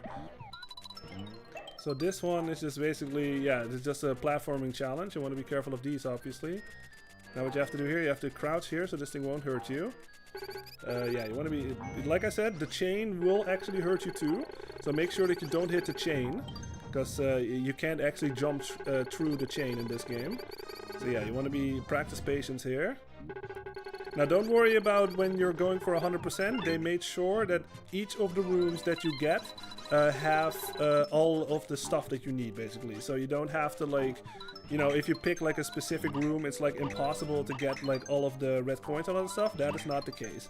They made sure that each room has all of the stuff that you need, basically, for 100%. So yeah, that would be really fucking dickish if that was not the case. So what you want to do here is you want to get rid of this a bit so you can actually crouch here. Just like that. Make sure that you use your flutters, obviously, so you can actually stay above the lava. This lava does kill you instantly. Crouch here, so it won't hurt you. Even though it does look like it does hurt you, you can actually, your hitbox is really small in that sense. Get that flower. You want to make sure that the seesaw goes up. Oops. Let's try that again. Just like this. Jesus, really? Hold on. No! Come back, baby Mario! There we go. There we go. Okay, cool. Okay, so yeah, that was the first room. They always lead to this room too. So what I'm just gonna do, I'm just gonna basically just like take a life here so I can actually show off the other doors. Just if, yeah, I just kind of want to show that. So let's just get hit. Let's let Baby Mario get kidnapped. Again, the funny thing that I think about this is when Baby Mario gets kidnapped, look at the front toady right now. Yeah. Doesn't that just look like he flips you off? He's just like, fuck you, we got the baby, goddamn. I love that. That's really funny to me. Let's see. Yeah, Yatsubo Fonadino one says this actually looks like kind of hard, to be fair. Yeah, it is. All of these rooms have their own little challenge to them, basically. Well, that's not entirely true, actually. You'll see soon enough. I'm just gonna focus on 2 right now. 1, 2, 3. Oh, dang, really? Dang it. Sorry about that one. I'm just gonna take a life and do that again. Luckily there's lava, so I can just die really fast. Sorry, he's gonna take a lava bath. Well, at least now you know what happens if you fall into the lava. Yoshi does actually fly up like that, but yeah, he does die immediately. He's not like Mario and Mario 64. But yeah, the trick to this is like you basically have to like follow the 2 with your eye like this, so sort of like rotate your eye and then like just time it. Well, I just totally messed up. Now, there we go. Yeah. Soyborn says, stealing babies and flipping people the bird over it. Man, these guys are more evil than Koopa. Yeah, I know, right? I don't know, like there's that little animation is so random. Like I just can't think of it anything other than him just flipping you off. He's just like, fuck you. You failed. Alright, so this is room 2. You got these grooving Shy Guys again. I fucking love those enemies. Yeah, you can go inside this door. Alright, so let's go. Yeah, this is another one of these. It basically, like, this is really cool too, because it really does, like, they use like stuff that they've used like in previous levels, basically, like with these guys again, and like the relaying Shy Guys, and like this guy, like it's like a mixture of like everything you've seen up until this point of the game. Yeah, you see that bandit over there, the fire guys. Yeah, it's pretty cool. Like I like stuff like this, especially if it's like the final level. Like it really makes you sort of like reflect on like everything you've seen in this game, you know what I mean? Like the sort of like the journey that you've been on and all that stuff. It's really cool. So you gotta ground pound that so it gets flattened, and then you can actually walk on it. I guess we have to go up here. Oh, okay. Oh, I forgot about this. You have to fight this thing again. Okay. Well, you know how to do it at this point. So just hit him. Just get the egg back so you can actually use it. Or you can totally miss. You can also do that. Don't do that. There we go. Stand still, please. Yeah. Just make sure that you reuse your X like this, and he dies. There you go. Get fucked. Yeah, perfect. Alright. Baby Mario's hat is moving again. Okay. Now this should take us to this room again. Yeah, like I said. So I'm just gonna take another life, and then we'll go to door 3 to see what that is all about. Oof. Oh no! You can just have him. Kamek, he's right there. You can just grab him.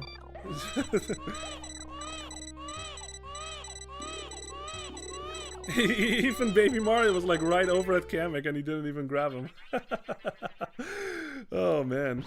Alright. That was room 2. Now let's go for room 3.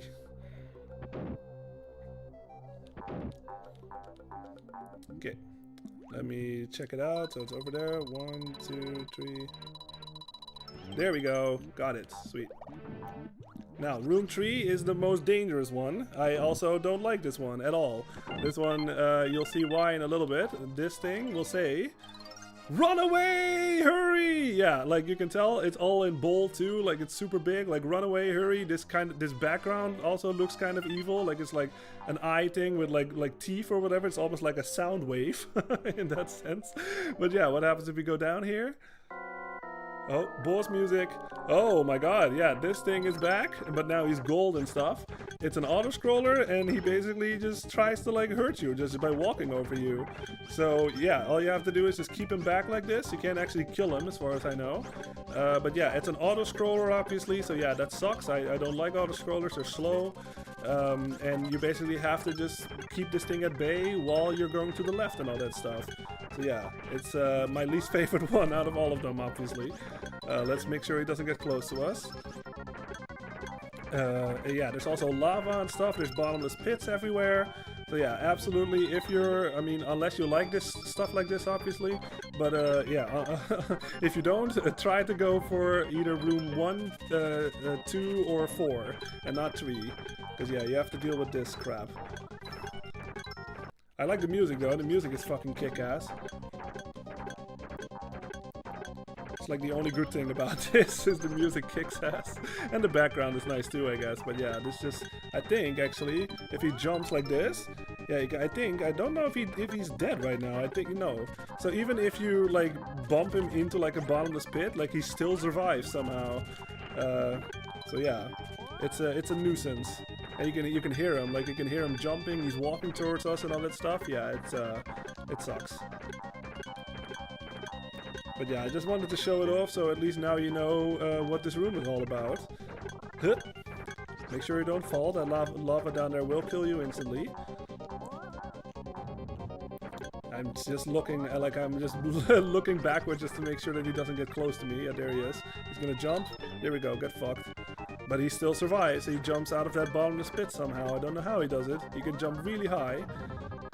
Oh god, this takes so long. And there's more guys up there we can grab. Okay. Whoa, careful, stay away now. Come on. Get that one, so we can at least get more flowers. We got that, more eggs, I mean. We can get that flower. Yeah, see how fucking long this takes? Like, god dang, man. You get basically punished for getting 3. Okay, there we are. Yeah. And now we're back here. And if you kill these 2, boom, you get, what was that? 6, I think. Yeah, 6 red coins for that. And I like how that, oh, you know what? I never actually noticed that. That little face at the background looked sad. It was like, oh, you survived? Fuck. Alright, so I'm just going to take one more life, and then we're going to room 4, and then we'll finish this game for real. And don't worry about it, room 4 is not at all as tedious as room 3. Even though you'd probably think that it would be, but no, it's not. Alright. Alright. Now, let's go for the last room. But yeah, I do like this. Like I said in my Mario World playthrough, like I like the fact that they just give you this option. Basically, it's like adds like replay value. Okay, let's focus on number 4. 1, 2, 3, 4. No! Oh no, I failed. Shit. Sorry about that one. Oh yeah. Let's just read chat a little bit. Yeah, 1281 says, it would have been nice to hear a new team for this final level rather than the regular dungeon team. Yeah, I actually agree with that one. Yeah, I guess maybe they didn't have the space or something. Maybe they had a song, but like they just couldn't pull it off. Who knows? Yeah, 1281 says this boss music sounds like The Doors. Oh, really? Oh, cool. Fuck yeah. That's awesome. I mean, there's probably covers out there of this song. So yeah. Alright, let's hit the number 4 this time, because I totally failed. Where is it? There is it. 1. There we go. Alright. Now, room number 4 is basically, from what I remember, it's just a freebie room, basically. Yeah, see? You get basically rewarded, like you just run to the right, there's like red coins, there's like coins everywhere, you can get extra lives. Yeah, see? It's the shortest room, obviously. You get more extra lives, or you can just get hit by them. You can also do that, I guess. Wow, that was like the biggest fail ever. Okay, anyway. Yeah, and then you're right here. So if you want to do this fast, absolutely go for room 4. And yeah, you're here immediately. Like no challenge, almost no challenge anyway. And yeah. So now we have seen all the rooms. This is basically Kamek's last stand. He's trying everything that he can to stop Yoshi from getting to the end of this hallway. What you want to do is he, yeah, as you can tell, like he kind of acts like the Kameks in, or like the what are they called? The Magic Koopas in Mario World, where every time when his like spell hits like one of those blocks, like it turns into an item. Like it either turns into like an enemy or like a star or anything like that. But every time when you get close to him, he flees basically, because yeah, he's obviously super scared of Yoshi. So yeah, that's the best way to like sort of keep him at bay. Like every time when he like pops in like that, just get close to him so he doesn't get the chance to shoot like a spell at you. It's like the PlayStation controller basically that he shoots at you, like the triangle, the square, and the circle. Oops. Let's go up there. Yeah, also, yeah, if you can tell already, this is another auto-scroller, so yeah, you do have to like wait for the game to like sort of, the game is determining the speed right now. But yeah, this is the epic final hallway to the final boss. So yeah, they're kind of like building it up like with this suspenseful music and all that stuff, and obviously this is a new like the hallway like with the pillars and all that stuff. Yeah, it's pretty fucking cool. I like it. Do we have everything? Yeah, we do. Okay. So let's just use a 10 starting. There it is. Yeah, you can tell. This is the final boss right there. This door is a lot bigger than the other ones we've seen. Let's catch up on chat. Let's see. Yatwolf181 says, with that jazzy organ solo. Yeah, I mean, fuck, it's jazzy as hell. I love it. I love how it's meant to be this big, grand, austere hall, but the pillars have flowers painted on them. Yeah, yeah. And I'll show you in a bit why that is. Because if you look at the background of this room, it's kind of like a playroom for somebody. You are not welcome here, Yoshi. Please hand over the baby. Whoa, look at that character. Do we recognize him? Oh dear, what to do? Young Master Bowser wakes! Kamek, it's sure noisy in here. I want to go sweepy by. Yeah, so if you can tell already, Baby Mario is a baby, so who is Mario's arch nemesis that we all know and love? It's fucking Baby Bowser right there. And you can tell, even as a baby, he was quite spoiled, and he just fucking, is very aggressive already, as you can tell. Like, he ground pounded Kamek not once, but 3 times over there, and then he just kicked him away. So yeah. What kind of cool donkey is that? Looks like fun. With a ride. Mine! So yeah, this is what he does. Like, he actually tries to like ride Yoshi, because yeah, he's a baby. So yeah, he sees Yoshi, he's just like, wow, that looks like fun. I want to ride Yoshi. So what he does, he tries to like ground pound basically on Yoshi's back and just basically kicks Baby Mario off. But yeah, you can't use your tongue at him, that will do nothing. What happens if you hit him with X? That doesn't do anything either, he just falls to his back like that. I think you can jump on him, can you? Yeah, you can jump on him, but it doesn't really do anything. So, you may have noticed already, what does he do? He kind of does a move that is similar to a move that we know. Yeah, see how he like shakes the ground whenever he does the ground pound? So, that should tell you, what if I do the ground pound? Boom, just like that. You fucking hit the floor and make sure that he does not jump. Just like that. And just repeat that. You have to hit him 3 times. Yeah, I got it! Awesome! I saw that in a Triax speedrun. That was really funny. Okay, I'm very happy that I got that. And look at that image! That image is just so cursed. I fucking love. Oh my god. Anyway, this is epic. This is supposed to be an epic final boss. Yoshi, why did you do this? Young master, let me help you. Here! Now, if you know this game already, but if you don't, you know what's coming up. If you don't know what's coming up, I'm just gonna be quiet and let y'all experience this.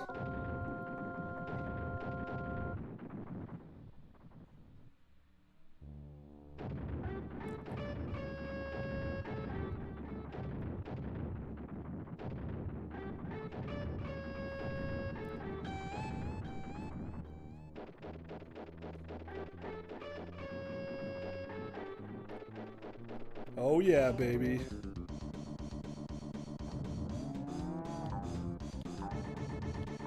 Listen to that music. This is some of the most epic final boss music that Nintendo has ever made. Okay, anyway, listen to the soundtrack whenever you can. What you want to do here is obviously the perspective of this boss fight totally changes. Instead of throwing the egg to the left and right, now Yoshi actually turns to the front of him, and you have to hurt him in the face. That's the only part you can hit. Obviously, he throws fireballs at you, so what you want to... oh, that was really bad. What you want to try is use the skyline right in the back there to sort of determine how far your egg will go, basically. Like, see how, like, the rectangle thing, like, goes, like, up and down like that? Like, what you can do is you can use the skyline sort of, like, to determine how high you want that, the crosshair thing to go, basically, to, like, determine on how far you want to throw the egg. That was a good one. That hit him. So let's just try that. I think that's too high. Also be careful of that. Like he's... oh no, that did hit him. Wow, nice. That is... no, that's not far enough, I think. Yeah, you want to be careful though, because he does like summon like boulders or something that he throws down. And yeah, like the terrain and stuff gets smaller and smaller. Do not let him get too close to you. Oh, we got him already. Okay, sweet. Yeah, do not let him get too close to you, because if he does, he will collapse all of the platforms that Yoshi is standing on. And yeah, like then you die basically. So yeah, keep him at bay. But obviously he's fucking humongous. Like he gets closer and closer. But if he does get closer, he's obviously also easier to hit. So if you're having trouble with, like, you know, when he's like super far away like that to hit him, you can, you know, wait for him to get closer, and then you have a bigger chance to hit him. But wow, that was actually a really good fight. Like I'm actually happy with that. That was awesome. Nice. Let's see. Soyborn says, that time Yoshi destroyed Koopa with earth-shattering rock waves of doom. Yes, I fucking love it. This is like one of my favorite final bosses I can think of, at least from this area, because I'll tell y'all a little story about it in a little bit, but I kind of want to just keep this moving so y'all can experience this ending. Well, no, we can experience this ending together. How dare you? It's not fair. You were such a meanie. Someday we will be back. You'll see. Wah! And then he takes Baby Bowser and he leaves. He just goes towards the moon, I guess. Don't worry about it. The control is not in my hands anymore. Yoshi does this for you. This is not Mario 3 or something where you can still fall down. But there they are. Yay! It's the stork and it's Baby Luigi. Yay! Look how happy Yoshi is. Yay! We finally did it, y'all! Aww. Thus, due to the marvelous teamwork of the Yoshi clan, the twins are reunited. The captured stork is freed by Yoshi and sets about his duty and finally makes the long-awaited delivery. Thank you, Yoshi. The twins will meet the parents soon. Isn't that sweet, you guys? Hey, what's up, Celsan163? Too Fag Gaming, Lloyd. I can't speak French, so if you can speak English, that would be really nice. But I think you were saying, like, you are gaming. Yes, I am gaming right now. Yeah, we just finished Yoshi's Island. Good to see you. I hope you can understand me, because I can't speak French. Je ne parle pas français. That's all I know. Let's see. Yato van the one says, more Mode 7 stuff. Yeah. Soyborn says, you're so mean. Says the human trafficking, baby kidnapping villains of the story. Yeah, exactly. Exactly. Now, I'm just going to be a bit quiet, because this is, in my opinion, one of the most underrated credits teams ever. I love this team. It's... oh my god, it's so beautiful. Like, it just hits me in the feels every time. There it is, you guys. We did it.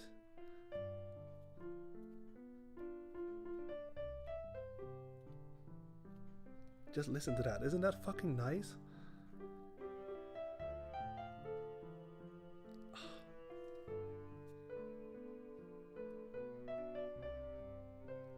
Yeah.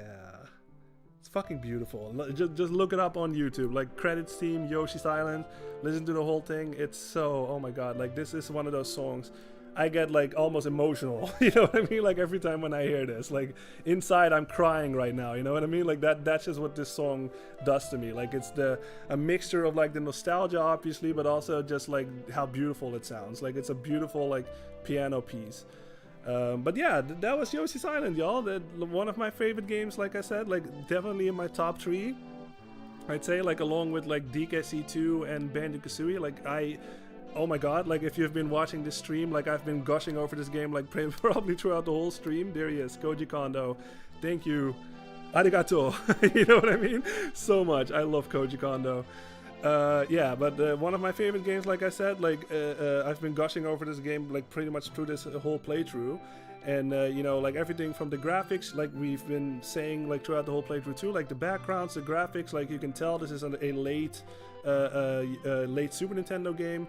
The music, the gameplay, it's so fast, you know what I mean? Like you are in perfect control. The whole like egg throwing thing is fucking amazing. Like oh my god, you can move while you're doing it, and the whole like tongue mechanic, like the up and the down, and you can grab stuff. Like it just feels like, you know, it feels so engaging, you know what I mean? Like you are in control of Yoshi. It's fast, the level design is fucking genius. The enemy variety, the bosses are creative. Like I said, you guys, this is it's a work of art. Like I really have no other way to say it. Like it's a work of art. Like they should put this game like up in museums or something for people to watch. Like in a gaming museum or something. Like oh my god, like it's a perfect 10 in my opinion. Like the only thing I don't like, I guess, are those like side-scrolling levels. Like not side-scrolling, the auto-scroller levels. But I mean that's just, you know, that's just part of the game, you know what I mean? Like I can't really make it like lose points just because of that. That's just a thing in gaming. There he is, Shigeru Miyamoto. Arigato. Also, love that man. But yeah, like I said, I'm so happy I got to play this on stream. I think I did pretty good. Like we didn't get 100%, but we did get a lot of them. But yeah, I'm very happy that I played it on stream, and let's experience this together. Looks like they have arrived.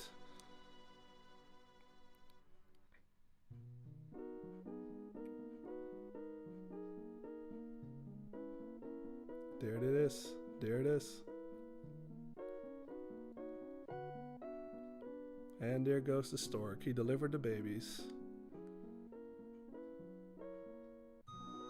Oh, this music, you guys. I love it.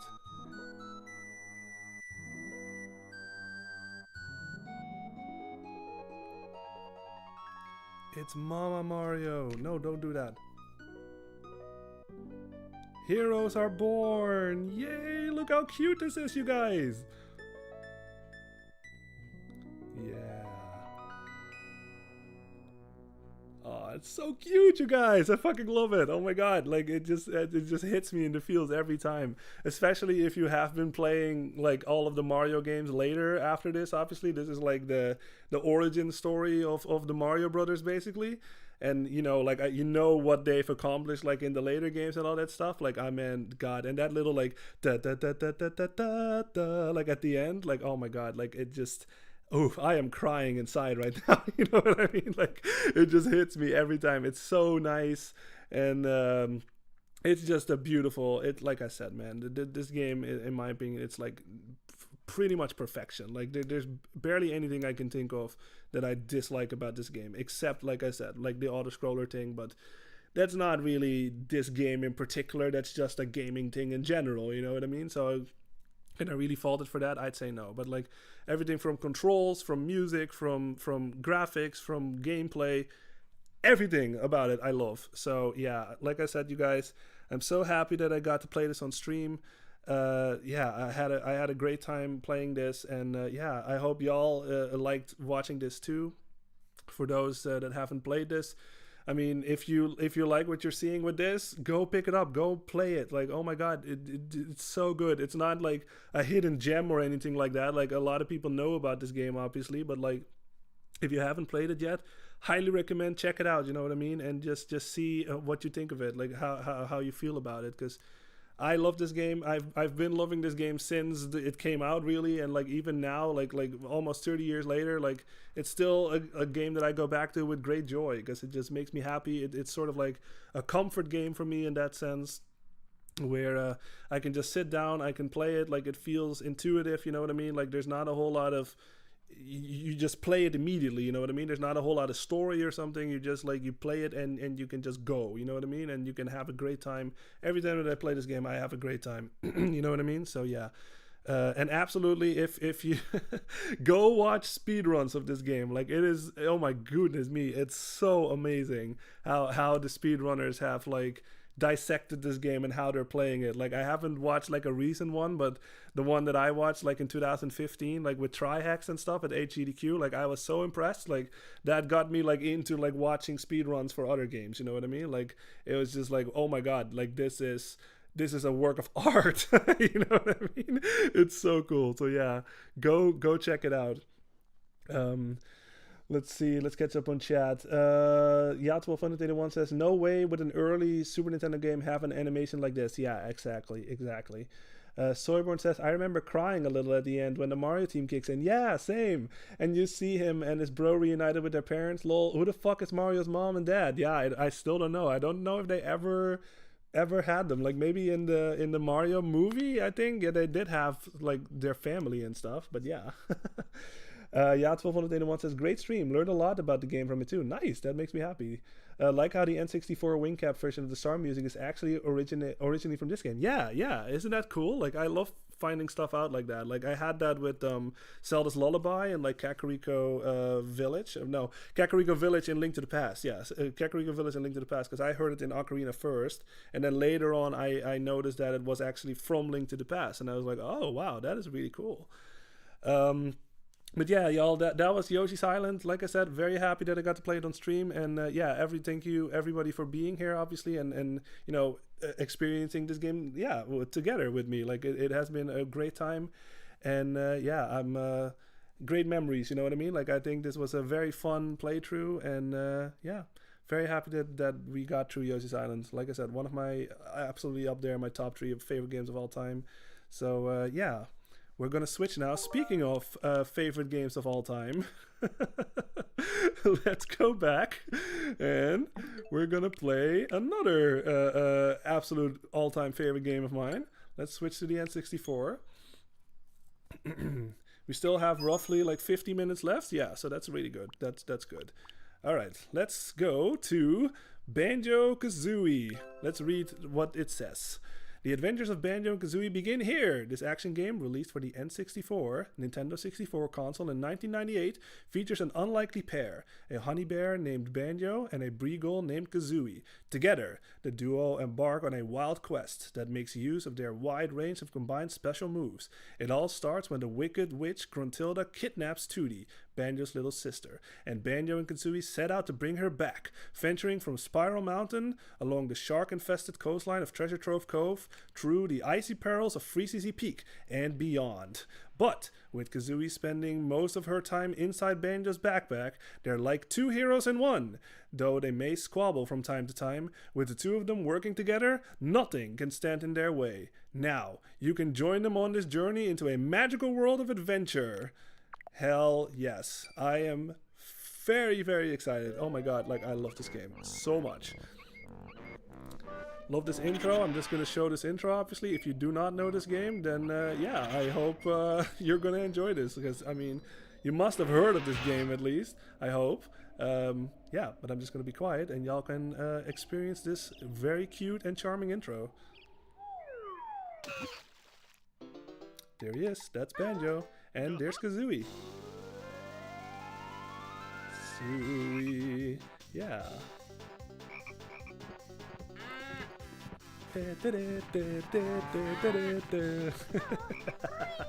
Oh, just seeing this again makes me so happy.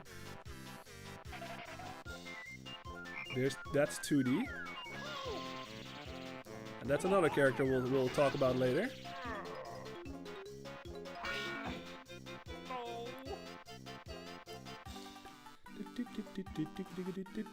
Yeah, this is Grant Kirkhope here. He's the composer of this game.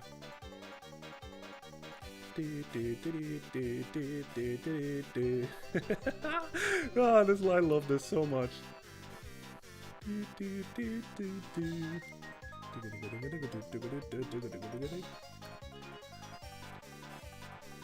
Who's your last?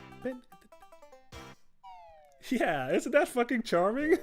That's how you introduce the game right there. I remember this too, because like this was just a random day at school that I think my parents bought this, and I just remember like hearing about it when we were, I think that morning before I went to school or something.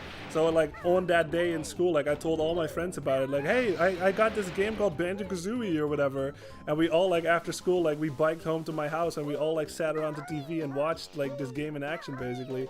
And like we saw that intro and we were just like, what the, this is so, you know what I mean? Like we were sort of like overwhelmed by it or something. Like we were like, what is this? This is so, like we want to play it, you know what I mean? Like that's how you introduce it. It has that really charming like music and stuff, and they perform the song like right in front of you and all that stuff. Yeah, I mean it's fucking lovely. I love it.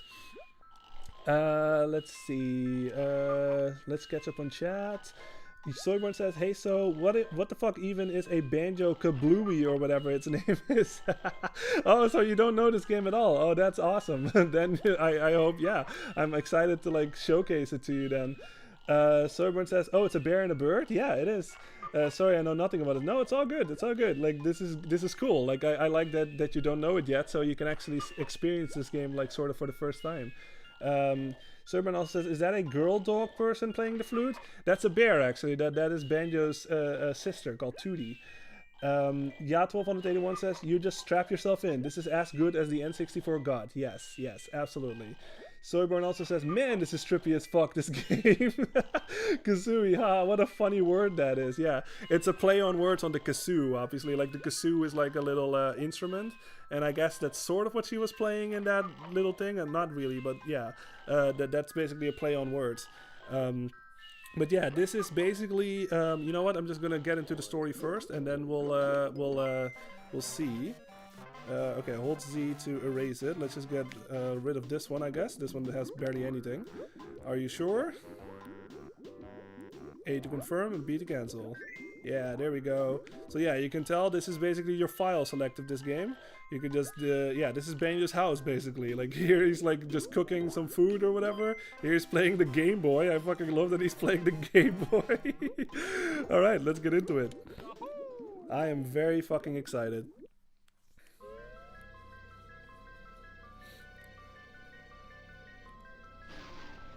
Okay. It's the intro cutscene.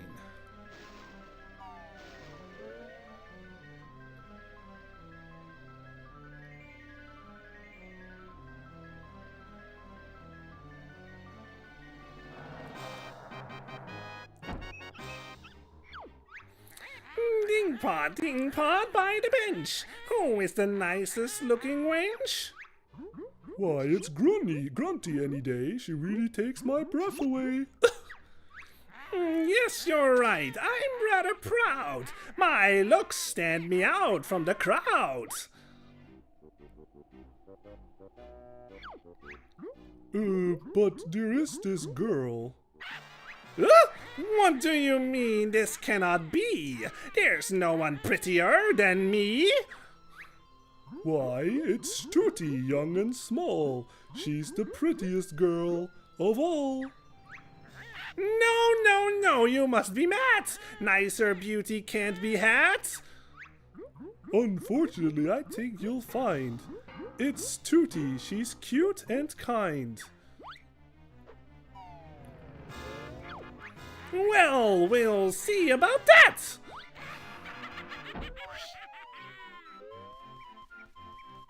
There's Tootie.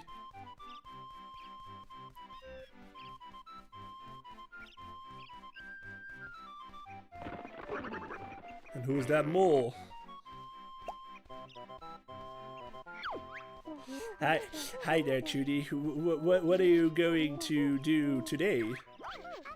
When my big lazy brother wakes up, we're going on an adventure. There he is. There's Banjo. He's very fast asleep. Wake up. I want to go on an adventure too.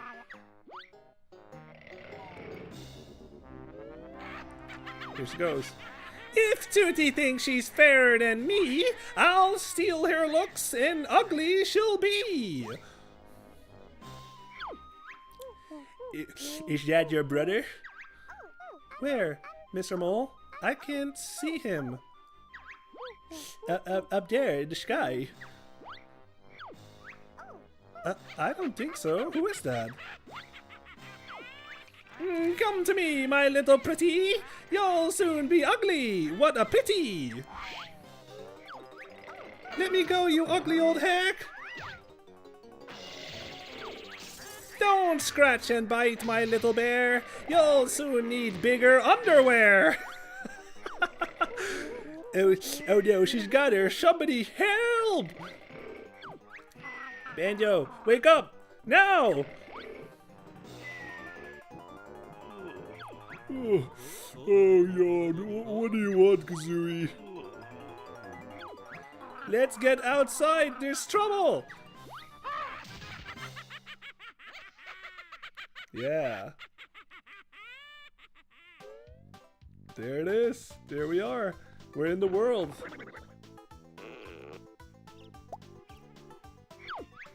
Listen up. I'm Bottles, the short-sighted mole. I'm Banjo, and this here's my buddy Kazooie. Sure is a strange looking buddy, Banjo. Can it talk? Better than you can, Goggle Boy. What was all that noise about? Where's my what was all that noise about? Where's my sister Tootie? The ugly witch Gruntilda swooped down out of the sky and grabbed her. Calm down, Geeky. We'll get her back. Where did she go? She flew up to her mountain lair. It's really dangerous, so you'll probably need some training before you go up there. Press A if you want me to teach you some basic moves, or press B if you think you're already good enough. Alright, I'm just gonna catch up on chat here because I missed a lot, I think. Let's see. Soyburn says, oh man, bears named after musical instruments. Sure, okay then. Yeah. Does Banjo ever get mad? He seems permanently happy at whatever he's doing. Yeah, he gets mad sometimes. Yeah, one of the ones. I assume you'll be skipping the move tutorial option with Bottles. Yeah, I will. I'm going over the controls on my own. Soyborn, wait, so the villain is a thing because she hates Banjo's sister's good looks? Yes. It's basically like the classic, like, I don't know, how do you call it in English? Like the, I forget, like that Disney movie with the witch and she's like, who's the prettiest in the land or something? Is that Snow White? Maybe that's Snow White. Who's the prettiest in the land? And then like, she's like, oh no, there can't be anybody prettier than me. I gotta get rid of this, you know, person that's prettier than me or whatever. Like, it's basically that plot. Like, it's the same fucking plot. So yeah. Soyborn also says, and the hero of our story is fucking sleeping. Yeah. Oh man. Yato van the one says, that nerdy Bottles voice is too much. Stop it. Oh no, that's gonna be his voice throughout this whole thing. We'll see more of him. Alright, but yeah, like he said, like if you if you've already played the game, you can actually skip this little tutorial. So I'm just gonna do that because I have played it, but I will go over the controls myself.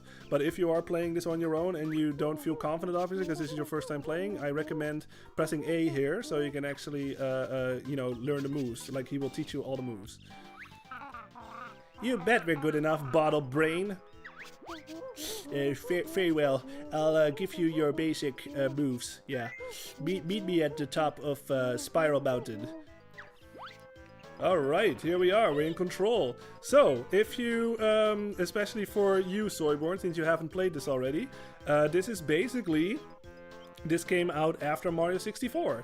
This was Rare basically taking inspiration from Mario 64 and just sort of like creating their own game in that style. It's very much like, as you can already tell, it's very much like Mario 64. It's like a sandbox game, really. Like, you go to different levels and you collect like what this game's equivalent of stars is. Obviously, you can move with the control stick like this. If you press B, Banjo will do this little like claw like this. It's not very useful, but you can use it if you want to. If you run and you press B, Banjo will do that. He will roll basically, so you can roll into enemies like that. Like I said, like if you are playing this on your own and you're not used to controls, bottles will actually, you know what, I might as well show at least one so you can tell what I'm talking about. You said you didn't need my help, so you're on your own until you get inside. Oh, okay. I guess he won't show you, but all these little like mole patches that you find, like mole, how do you say that? Like, yeah, the mole things, I guess. The dirt, mole dirt. He will teach you a new move. So, yeah, like I said, B just does that. A is jump, obviously. If you, depending on how long you hold it down, Banjo will jump higher, or like if I tap it like this, he will jump lower. What you can do, if you press A again, boom, Kazooie comes out. Yeah, so what that does, it's basically like an extended jump. So if I like this jump, like he will make it this one, but like this one might be a bit too far maybe. No, you can still make it. Maybe this one then? Yeah, this one is too far, but if you use that Kazooie thing that I just showed, boom. Yeah, you get like, it's like a pseudo double jump, I guess. It's not per se a double jump, but you do get some extra distance. What you can do, if you hold down the A button down, oops. Yeah, see how like Kazooie will basically like keep flying a little bit. So if you do that, like if you want to like, let's do it up here. See, you can go a bit farther like that if you hold the button down. Seattle van de Dynamo says, team, I've got to head off. Oh, okay. But I'll try and catch the next stream if I can. Don't want to be missing the Banjo Kazooie stream. Yeah. Thanks for being here, obviously, Seattle 21. I really appreciate it. And yeah, this is like the beginning. Like the next stream is going to be a bit more in depth, probably, because I'm just going to go over the controls and all that stuff. But yeah, like yeah, hope to see you back, obviously, on the next stream. And yeah, hope you'll have a good one. And the next stream is going to be on Tuesday again. So yeah, hope to see you. And have a good one. But yeah, so that's the jumping mechanics in this game. Now, you know what I mean? Like this is, like I said, inspiration Mario 64. So what happens if we do the same thing that you did in Mario 64? If you hold down the trigger button, so in this case on the Switch controller, this is the L button. On an N64, this would be the Z button. Banjo will crouch like this. And what happens if you press A? Hup! Yep. Does that look familiar to Mario 64? It sure does. Soyborn says, see you next time, Yat21. Yeah, love to see it. Yeah, but yeah, you can do a little backflip just like that. So it's basically like a higher jump. Like this is not high enough to reach, but if you crouch, press this, boom. You can make a bigger jump, just like that. What we just got, the game will actually explain it. I'm an extra honeycomb piece. Collect 6 of us to increase your energy bar. Soyborn says, so which game is better, this or Mario 64, or is that too hard to say? I'd say this one. Like, you can tell, especially if we get a bit more deep into this, I don't know, it depends actually, but I feel like this one is better, just because they had, like, you know, Mario 64 was basically from the ground up. They had nothing to like base it on or anything like that, but Rare, when they were developing this, they had something to base their game on. Basically, they based it on Mario 64 and then just sort of made their own version of it. So I'd say this one is better just because it's a later game in the system's lineup, you know what I mean? Like, it obviously looks a bit better in my opinion. I think the music is better in this game too. So yeah. Okay, but that was the jumping stuff. If you like I said, again, it's a lot like Mario 64. What happens if you press B when you crouch? Boom. Kazooie comes out and she pokes. Yeah, Kazooie's a girl, by the way. Kazooie's a girl and Banjo is a guy. So yeah, if you do that, she will come out and she will poke whatever is in front of her.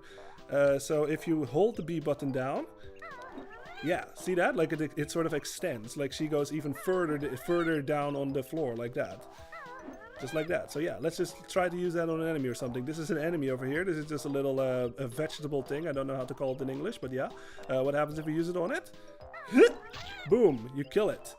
Now what this is, the game will say it. I'm sticky, tasty honey energy. Yeah, so that, if you press start, that little bar on top, that's your health meter. So if I get hit 5 times, I lose a life, and you have to start over basically. So yeah. Now, what happens if you press B while you're in the air? Boom, just like that. Kazooie will come out again out of the backpack, and she will poke anything that's in front of her.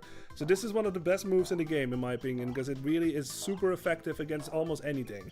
So let's just test this out on this little carrot enemy. Boom. He just dies, just like that. Fuck yeah, love that move. Now, these health item things, they actually stay. They're not like coins in Mario 64 or anything. These things will stay basically forever until you pick them up. So yeah, that's really good. So if you're full on health or anything and you don't want to grab like health, you can just leave it there and you can pick it up later when you do need it. Soyborn says, ooh, sticky honey energy is my favorite. Yeah, nice. Yeah, exactly. Let's see, what else can I do? That is for so far right now, I think all we can do, like moveset wise. So what we want to do, yeah, this is basically where bottles will teach you about like the moves I just explained, like especially this one. Yeah, so you can kill that guy and you can get another honeycomb, extra honeycomb piece. Let's see. Yeah, this area is called Spiral Mountain, by the way. Listen to this music for a little bit while I take care of these rocks, because I fucking love this music. Yeah, this is how you take care of these. You can only do it with that move.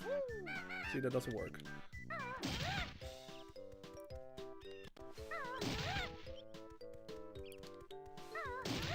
There we go.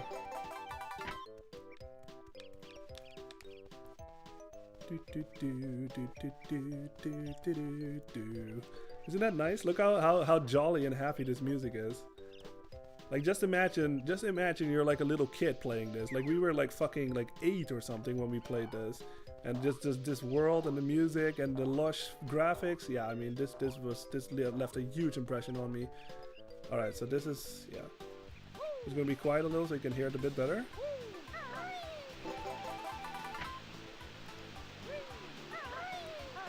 Yeah, now, well, obviously this is a video game, so there's always something behind the waterfall.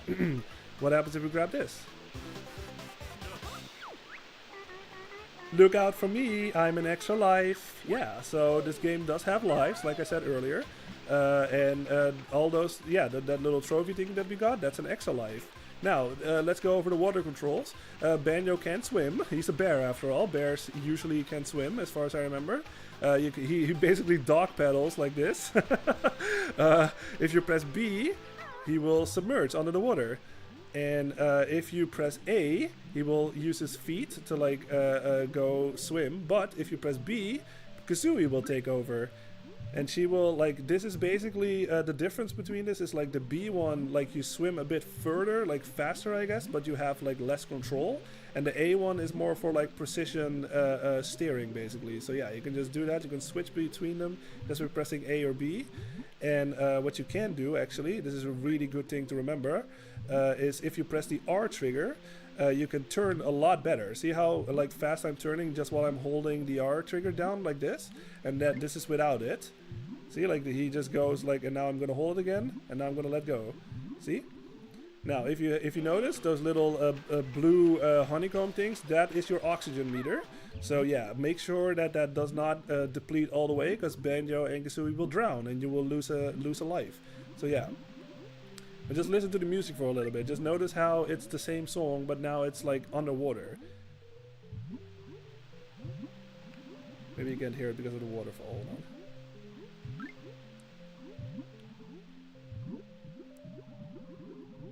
Yeah, isn't that nice? I hope you can hear it well enough. Yeah. But that's the thing that we're going to see throughout this whole game, basically. Where this whole game... Grant Kirkhope, like I said, this is Grant Kirkhope doing the music for this game.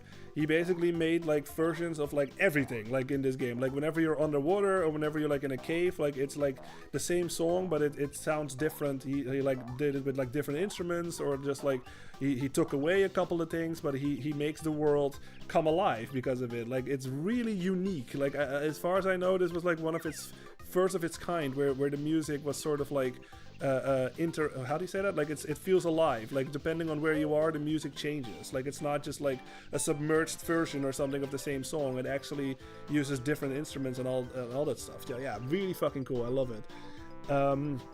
Let's see. Soyburn says, haha, why are the baddies healthy food? Yeah, I don't know. They're like little like vegetables and like little carrots and all that stuff. Yeah, I guess it's healthy. It's healthy. Soyburn says, Mario and Banjo can swim and breathe. Oh, Mario and Banjo can swim, and Breath of the Wild Link can't swim for shit. Yeah, oh my god, yes. Yeah, I've noticed that too. Like, he's a terrible swimmer in Breath of the Wild. Oh my goodness. But yeah, yeah, the camera controls is sort of similar to Mario 64 in that sense too, where just the right stick, yeah, you can basically do the same thing. Just the right stick, just doing it right and left will rotate it around Banjo like this. Tilting it up will go into first-person view, just like this. You're gonna look around. Hey, look at that. That is something we can get later on. And you can zoom out the camera just by doing the right stick down, basically. You can just have it super zoomed in like this. Then you can zoom it out a little bit, and then you can zoom it out even more. The great thing about this game is whenever the camera is like behind Banjo like this, or like you're not behind him, if you press the R trigger, boom, it just goes right behind him like this. Isn't that fucking amazing? Like, boom, just like that. It just goes behind him, and you can exactly see what you're doing.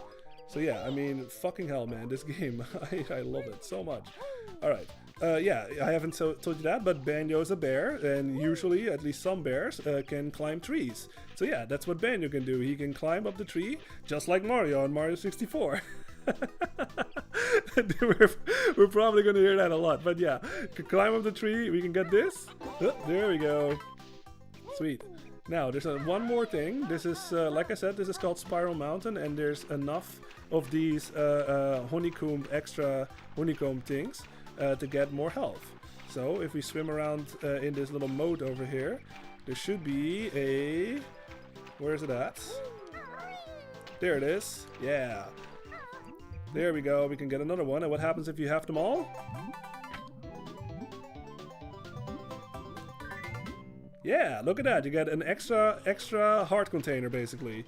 Like, it's fucking awesome. I love it. It's basically a heart container, like I said. Like, you find these little pieces in each level. You find 2. There's always 2 in each level. And if you get that ring full, you get an extra hit point, basically. What happens if we go back in our house? Yeah, listen to the music again. See, it's the same song, but like, or well, this is a different song. This is more like the main theme, but yeah, it sounds like you're in a house.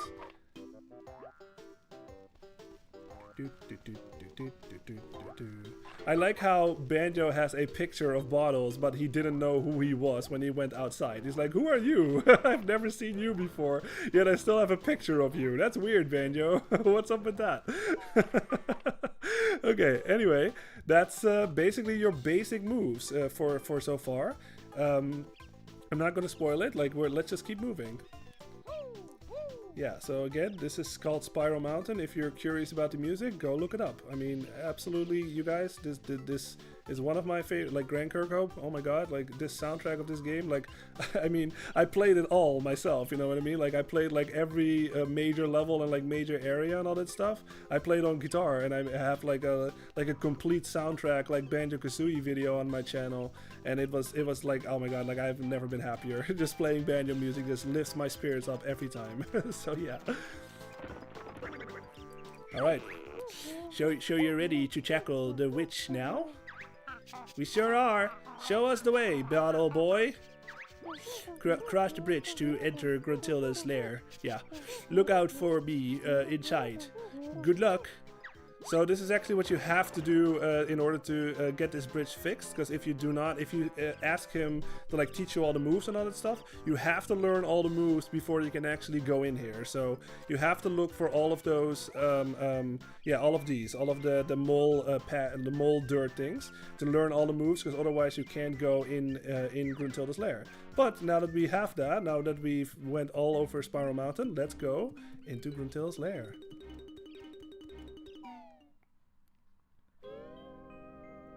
Got some more plot.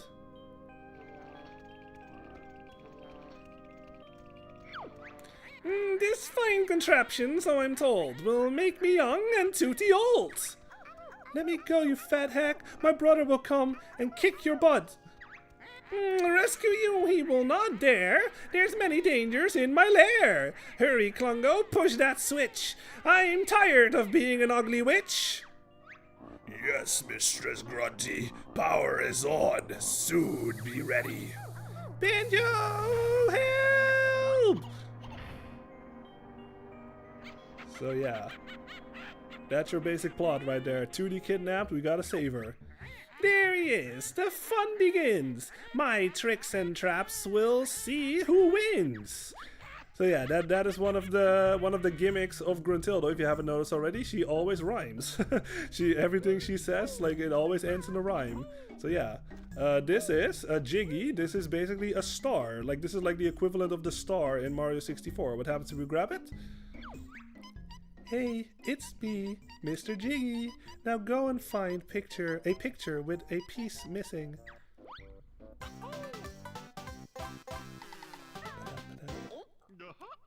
Yeah, get ready to hear that a lot. I love it. It's so charming. That little dance he does and like the yo at the end. Oh my god! Every time when you get a star or a Jiggy, that's what he does, and I fucking love it. Like every time I dance along with him, basically. Okay, so this is basically the equivalent of Mario 64 again. To enter the world shown on the picture, you must fill in the missing spaces with the jigsaw pieces. We've got the first jigsaw piece, Goggle Boy. Great. To fill in the missing spaces on a picture, press A. If you don't want to use any jigsaw pieces, press B to leave. Yeah, obviously we want to do that, so let's press A. That's it. The picture's complete, and the door to Mumbo's Mountain is open. That was such an easy fit. The others may just test your wit. So yeah, you're probably thinking like, wow, this is very much like Mario 64. They have paintings and everything, but you actually, boom, you don't jump into the paintings this time. This just acts as like a portal or like a key, I guess, just to open the world in this sense. Like they couldn't rip off Mario 64 too much now. So yeah, that's what that does. Now Mumbo's Mountain is open. Let's just go in. Why not? Alright, so this is the first level of the game. I'm actually going to show you y'all something. Now, yeah, let's just do that first. There are 3 new moves to learn in this world. Yeah, find my molehills and I'll explain. So yeah, exactly what he said. Like that's like a gimmick of this game. Like for worlds, like as you progress through the game, you will learn more moves like as you go. So yeah, that is really fucking cool. I love that. I kind of want to show y'all something before I get into this. These musical notes over here are super fucking important. They're basically there's 100. Oh yeah, this thing will explain it.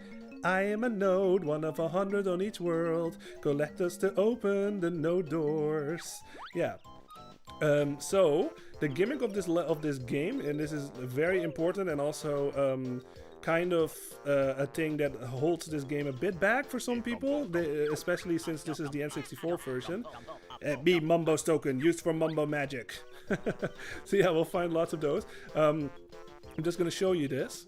If I leave the room, go back outside of the world.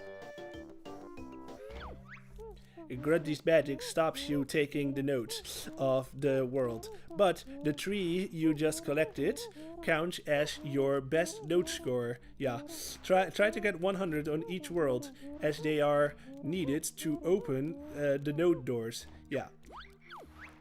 Wait, you didn't learn all the new moves in Mumbo's Mountain. You won't get far without them. Yeah. Okay. When you open a world door, baddies escape and roam once more. Yeah, so that's what she said is true. This little ant, we haven't actually seen him in this world yet, but he's in Gruntilda's lair now. But now that we have 3 nodes, I'm going to show you this. We're going back in. Those 3 nodes we just collected. Oh yeah, he says the same thing. Here, they're back. So what does that mean? This game basically has like a bit of like a high score thing.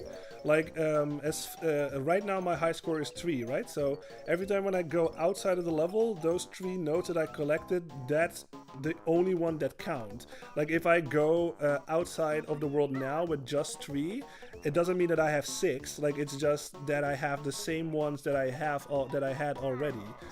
So if I get like a couple more, so let's just go and collect some more. It takes a bit slippy, huh? Maybe it'll teach you to get up steep slopes. If I collect one more, then... Wait! You just passed your best note score for this world. So what this means, now our total score is 4, basically. It doesn't, like I said, it does not add up to each other. Like, this game has this system going on where, like, it's like a high score thing. Like if it only counts when you reach your high score beyond what you had previously. So the sort of dangerous thing about this game, and that is this version, like later versions have fixed this. If you die, everything in all of the nodes anyway, not everything, but all of the nodes at least, they respawn and you have to basically get all of them again for it to count towards your total score, right? So that is like, you know, that is because I have played this game lots of times, like it's not that big of a deal, but like obviously when I was still a kid and all that stuff, and for people that are trying this game out for the first time, that is kind of a thing that holds this game back a little, in my opinion, because later versions would fix this where like if you collect it once, you have it forever. The sequel does that too, actually, this game called Banjo Kazooie, which is the sequel to this. Every note that you collect stays forever, but in this game, every node that you collect, and if you die, so let's say you have 10 nodes, you die, every node that you get in front of that does not count until you pass 10. So until you go to 11, that's when it starts counting again. So yeah, be very wary of that when you're playing this for the first time, because like I said, the nodes are very important. You need them to progress throughout the rest of Gruntilda's lair. And yeah, so that's, yeah, that is just the gimmick of this game that you have to deal with, basically. But yeah, here we are in Mumba's Mountain. I'm just gonna be quiet a little so you can listen to this music if you haven't already. Because each level in this game has a unique track.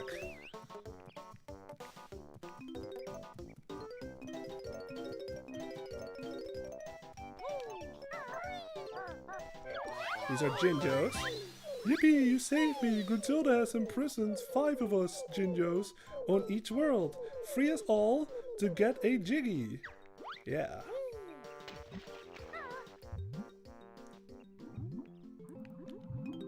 Yeah, notice how the music is different, but it's like the same song, but now it's like underwater and stuff. There's different instruments.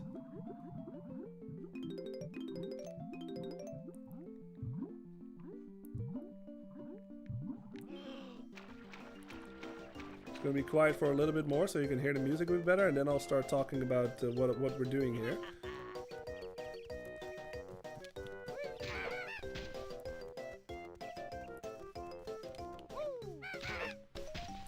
So yeah, really charming song, like I love it. Like I said, I love each and every track in this game. We're gonna hear a lot more. But yeah, this is called Mumba's Mountain. Like the Jinjo, the blue Jinjo said, there's 5 of these in each world. Collect them all and you get a Jiggy. There's 10 Jiggies in each level. And there's actually a thing that I want to show, which is quite different from Mario 64. Which one is like easy to get? I can get, yeah, I can get this one, I guess. Oh yeah, so what this is, yeah, it's gonna explain it to me. Go away, leave my honeycombs alone. So yeah, this is a little beehive house thing or whatever. What happens if you break it open? Boom. 3 health just pop out just like that. So yeah, if you're low on health or anything like that, yeah, you can use this to get your health back. Let's see, sorry, I haven't been catching up on chat. Let's see.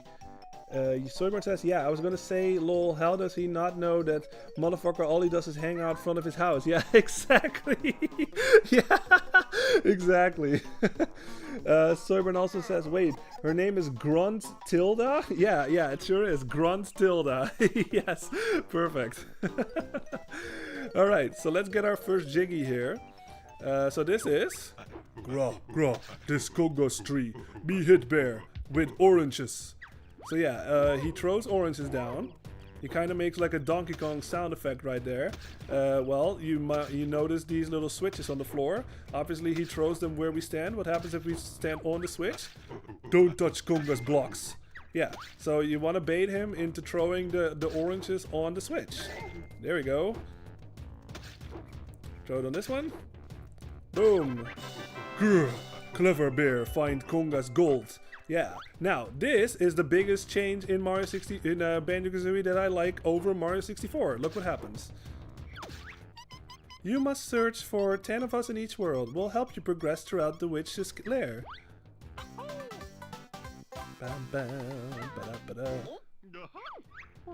When you're ready to leave this world, return to the start area and stand on the exit pad. Notice anything different? We are still in the level. It does not kick you out in this game like it does in Mario 64. Every time when you get a star, like you get kicked out of the level and you have to go back in and you have to get the star. Not in this game. You get the Chiggy and you stay. You can actually just keep moving. Now you want to get that orange that he got. Hey, that Konga's orange, put it back. Yeah, oranges are nice.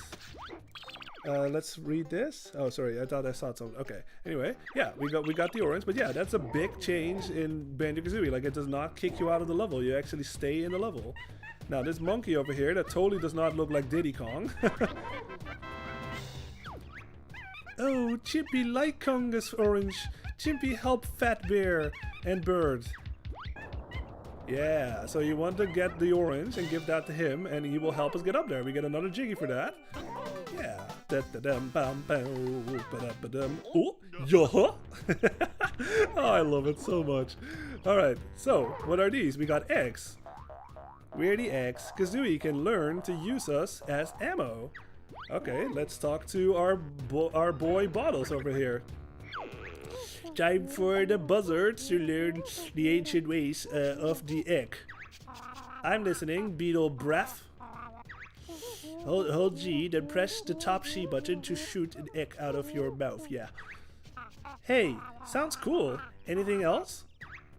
Sure, press the bottom C button instead and you can shoot them out from behind.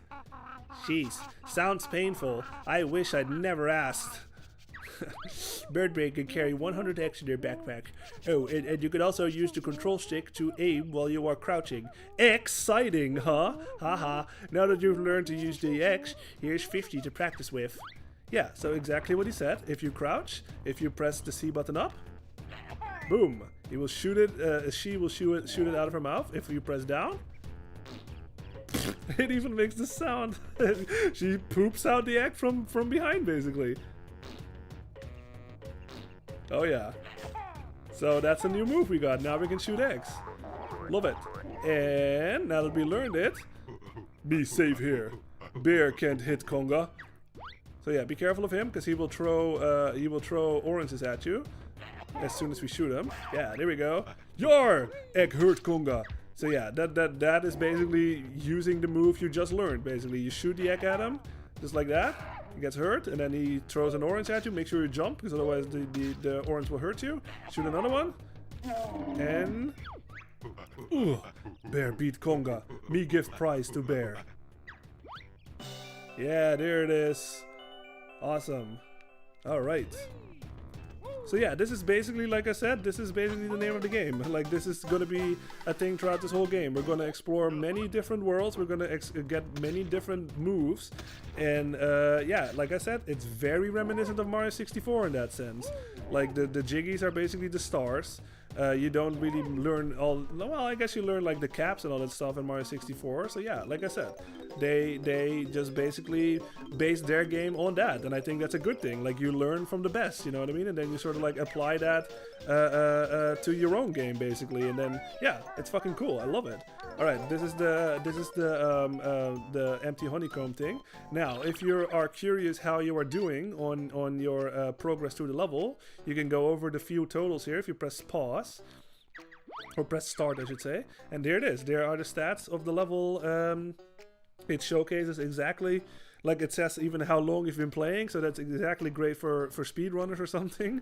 Even though you can just use like a little speedrun stopwatch these days, but yeah, maybe for back in those days or whatever. But yeah, it shows you exactly like what collectibles you haven't found, and then you can just go on from there. Sorman says, Yoshi needs to step up his game, yo. He can only carry 6x at a time, while this bear can lift over 100 easy. Yes, yes. That's perfect.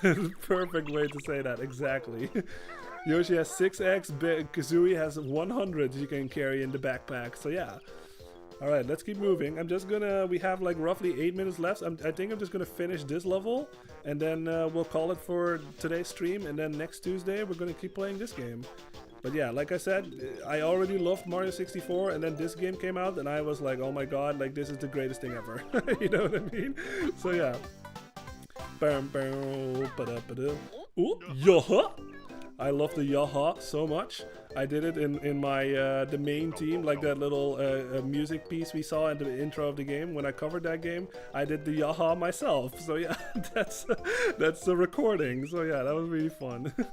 All right, there's another move we can learn. This is one of the best moves in the game. The Channel Trot will let Kazooie tackle steep slopes with ease. That sounds useful. How does she do it? Hold C, then press the left C button. Continue to hold Z while moving Kazooie around. Yeah, with the control stick. Go practice. So, exactly what it says. If you hold C and we press the C stick to the left, boom, Kazooie will come out and you can walk. You can walk a lot faster. Like you just compare it to Banjo's strut basically, and now compare it to Kazooie's run. It's a lot faster. She can go up steep slopes basically like this. Like Banjo cannot traverse this. It's too steep for him, so he slides down. But Kazooie's paws, obviously, or like her feet, like they have a lot more grip under them. So Kazooie, boom, she can just stand on this, no problem. You can just walk up right there. So yeah, it's one of the most useful items in the game because like you move a lot faster basically. Like it's just, you use that move a lot. Soyborn says, yo-huh! Yeah, he sounds like Cletus, the slack-jawed Joe Cole from The Simpsons. Oh shit. Fuck, I'm forgetting what that is, but that sounds familiar, yeah. It's not quite Krusty the Clown, but like, yeah. like that. Yeah. Alright, so yeah, this is another steep slope that Banjo cannot traverse. So this is where you want to use the talent rod, just like this. Yeah, and now we can collect more X, or more notes. Yippee! You've collected enough notes to break the first note drawer spell. Yeah, so basically throughout the lair we're gonna find like of those node doors that he was talking about, and you need a specific amount of nodes to break them. That's why I said like make sure you get as many as you can. Don't worry, you don't have to get all of them. Just make sure that you get as many as you can, because like I said, with this like high score system, if you don't have enough, you have to go back to a previous level and basically get all of them again before it starts actually counting towards your total. So yeah. I like I said, this is probably, I'm gonna try to go for 100% in this game, like I did with Mario 64. But yeah, we'll see how it goes. But that is probably what I'm gonna try to get. Yeah, that's my goal, like to get 100% in this game. Swordburn says, it is kind of like Krusty too, but less insane sounding. Yeah, exactly. I'm gonna look up that character later, because I'm curious now. Now, these guys, the little ants, we saw them a little bit outside in Grunty's lair. But yeah, listen to their sound. They go hop, 2, 3, 4. Yeah. Or... I hope you can hear it. Hop, 2, 3, 4. So yeah, they're just little ants, like they don't really do much, like they just don't bump into them, because I'll just show it, I guess. Yeah, so you can get hurt, but you can kill them just like that. And you can get your health back. Sweet. Alright, so let's keep on exploring this level. Let's go inside here. This is their little like ant. Hey ugly, no bears allowed in Ticker's tower. Yeah, this is like their little base or something. Now this is another thing that is too steep for Banjo to traverse, so we have to use Kazooie again. Yeah, Ikabokam. I love those things too. This game, you guys. Oh my god, like it makes me so happy just playing it again. Alright.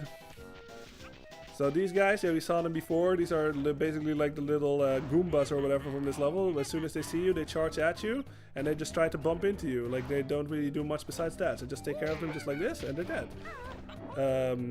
This is another move. This is the last move in this level that we can learn. So let's see what it is. I call this the Beak Buster. Jump into the air, then press C to send Kazooie slamming hard down to the floor. Yeah. I don't like the sound of that, Banjo. Get used to it, Nest Girl. You'll be using it a lot. Yeah. Whoa, Banjo. There's nothing more I can teach you on this world. Yeah, so we learned all the moves. So, exactly what he said. Like I said, this is very much like Mario 64. What happens if you do what he said? So you press Z while you're in the air. Boom! You do a little ground pound, just like that. You hurt, I guess, like Kazooie, yeah, I mean, fuck, man, you slam her face in the ground, but I guess it doesn't hurt her. But yeah, now we can use a ground pound. Fucking cool. Soyburn says, wait, so English speakers exist in this game? I thought it was just grunting noises and you had to read the text to understand all these damn animals and shit. Yeah, I guess, if that, in that sense, they do know how to talk, yeah. The hop, 2, 3, 4. But yeah, this is made by Rare, and if you don't know, Rare is a oh, we got 69. No, it's nice. If you don't know, Rare is a British company, so there's a lot of like British humor in this game, which I love. I fucking love British humor, like, you know what I mean, like especially in that time, like in 1998 or something, like they put in like a lot of like sneaky like little innuendos and all that stuff, and like you've already seen like Kazooie like call like bottles like bottle boy, or like and he said like nest girl or whatever, like they sort of insult each other like constantly and all that stuff. Yeah, it's very charming. We're gonna see lots and lots more of that stuff in this game. I fucking love it. Alright, should be our last, yeah, this is the last Jinjo. You get all 5, and you get a little, Jiggy. Bam, bam, ba-da-ba-da. Yeah, love the yaha. It's the best thing ever. Alright, what happens if we take care of all these, little, hut things? Boom, you get another Jiggy.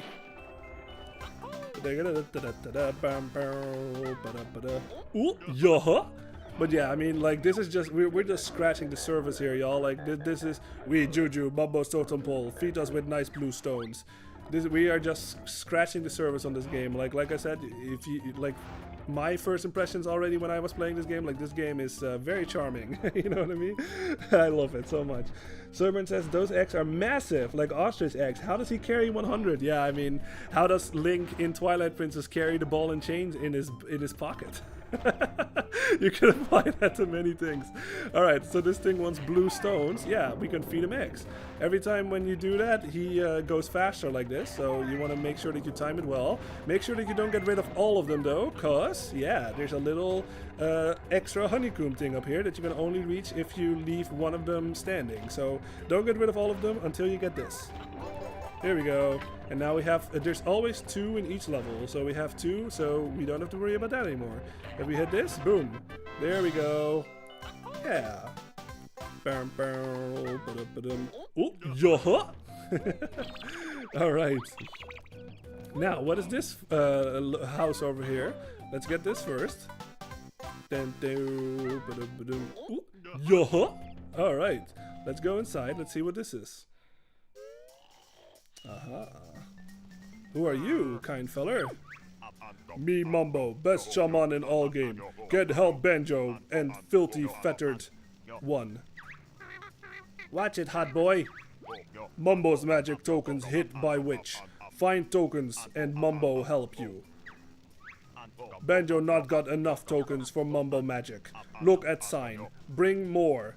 So yeah, exactly what he says. We need 5 of them for him to help us. There is still 1 we can get. Let's just go up here. Always go up here. There's always like in each hut, like almost every world I think in this game has a Mumbo thing. So always make sure to check up here for extra supplies and other stuff and like secrets. Yeah. All right. It's been 3 hours, but like I said, I'm just gonna finish this level and then we'll call it for tonight. Soyburn says the gold puzzle pieces look like they have chocolate inside. I'm hungry, Lols. Can you tell? Yeah, I get that. Like I used to have that too. Like the little like coins that have like chocolate inside. Like they look like coins, but then you take off the wrapper and then it's like actually chocolate. Yeah, I thought that was nice. Okay. Soyburn says, hey, so what's Mumbo? What even is that thing? Yeah, it's actually an interesting story. Like, if you read the manual and all that stuff, I think Mumbo was supposed to be, like, he was a human first, but, like, the witch, like, turned him into what he is now or something. Like, he was actually something other than what he looks like now. You have to, like, either look that up on the internet or just read the manual, I think, because I think there's a bit of a backstory, but that's not really explained, like, in the game. So let's get these notes. Which one, which Mumbo token did I miss? Maybe I didn't get the one behind oh, there's also something else I missed actually now thought of it. Maybe that's where the Mumbo token is. Oh, there's some more notes here. Yeah. Listen to this music. Listen how happy it is. Like, and jolly. Like, oh man, this fucking music is so good. Okay, it's not over there. Let's go. There was something that I missed that I forgot about.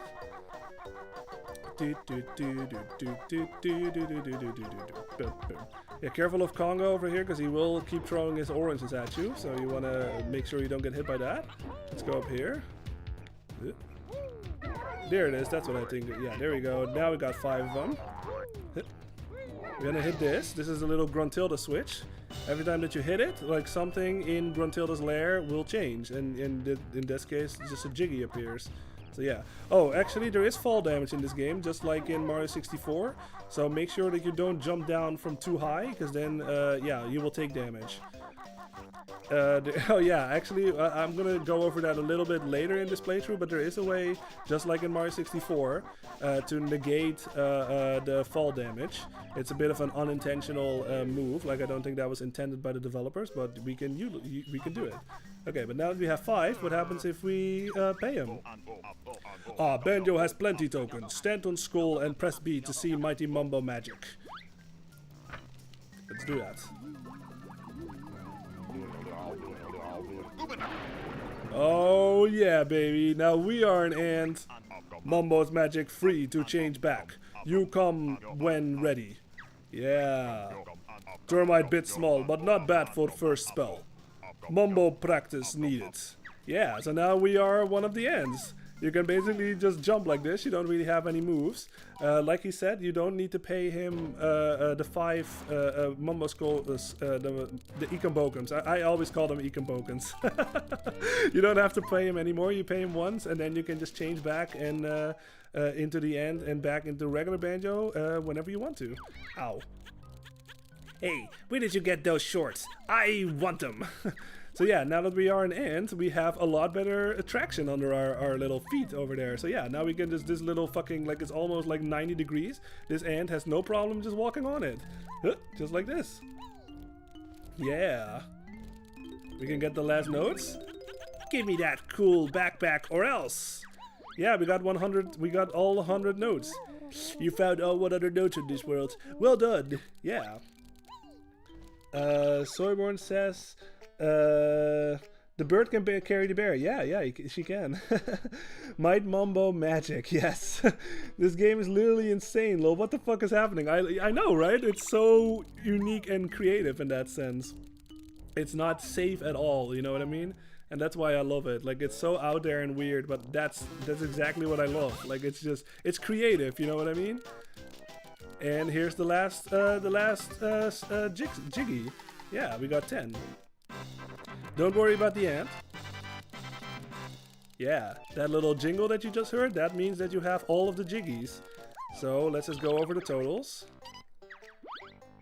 Boom, that's everything in this world. Sweet. So now we can leave.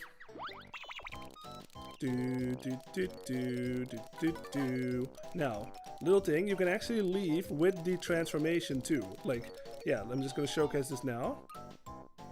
See, we're outside the world with the transformation. Wow, your best note score for this world is now 100. Yeah, we did it.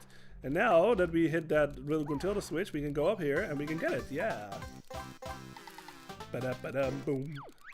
Hey, where did you get those shorts? I want them. Alright, but you can't actually take the transformation too far. Bumbo magic get weak. Animal turn back or magic go. So if you take it too far, yep, it will fade away. Magic all gone. Must go back to bear and bird. Now. Alright. Alright, I'm just gonna showcase one more thing and then I'm gonna call the stream. And then, yeah, it's been over 3 hours. So yeah, this is another thing that you need the talent trot for, because this is too steep for Banjo. See, he cannot go up there. So you need to get this move to progress here. And this is what Bottles was talking about. These are the music note doors, basically. Like you can tell, like it says 50, so you need 50 notes in total to even get past this. Luckily, like I said, we have all of the notes so far in this level, so we have 100. Here you can tell all your totals. Just like over here, you can see like Gruntilda's lair. There's 10 jiggies in this area too. No notes, no extra honeycombs. And yeah, we can go, let's see what the bottle says. This is a note door, sealed by Grunty with one of her powerful musical spells. Yeah. Open it up then, jam jars. It's not that simple. To open it, you must collect the musical notes from the world. How many do we need? The number on the door is the strength of the spell, yeah. The combined total of all your best note scores from the world must be at least this to break Grunty's magic. Yeah, so that's basically the name of the game. So what happens if we go near it?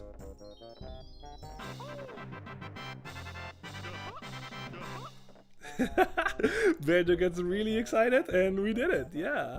But I'm just gonna leave this on a little cliffhanger, I guess, because this is gonna be the end of the stream. Yeah, loved it. Loved this stream. Like, we finished Yoshi's Island. We got a little bit into Banjo Kazooie. Next time, obviously, we're gonna continue playing this for a little bit. And yeah, super fun. Like, I had a great time today playing Yoshi's Island. I was a little tired, so I was kind of worried that I was just not gonna be like as energetic as I usually am, but like the stream, it just gave me the energy, so I'm happy about that. And yeah, everybody, thank you all for being here and for watching and all that stuff. Like, I appreciate each and every one of you, of course. And yeah, have a good one. And next stream is going to be on Tuesday again, 10 p.m. Central European time. And we're gonna continue playing this for a little bit. I hope Soyborn, since this is the first time you're seeing this game, I hope you like it so far. I'm really excited to like keep playing it and for you to see it and all this stuff. Because yeah, like I said, this is one of my favorite games out there. So yeah, hope to see you back, of course. Yeah. Well, you did it twice in a row this time. Yeah, exactly. Nice. All right, everybody, have a good one, and yeah, till the next stream. Soyborn says, see you next week, boss.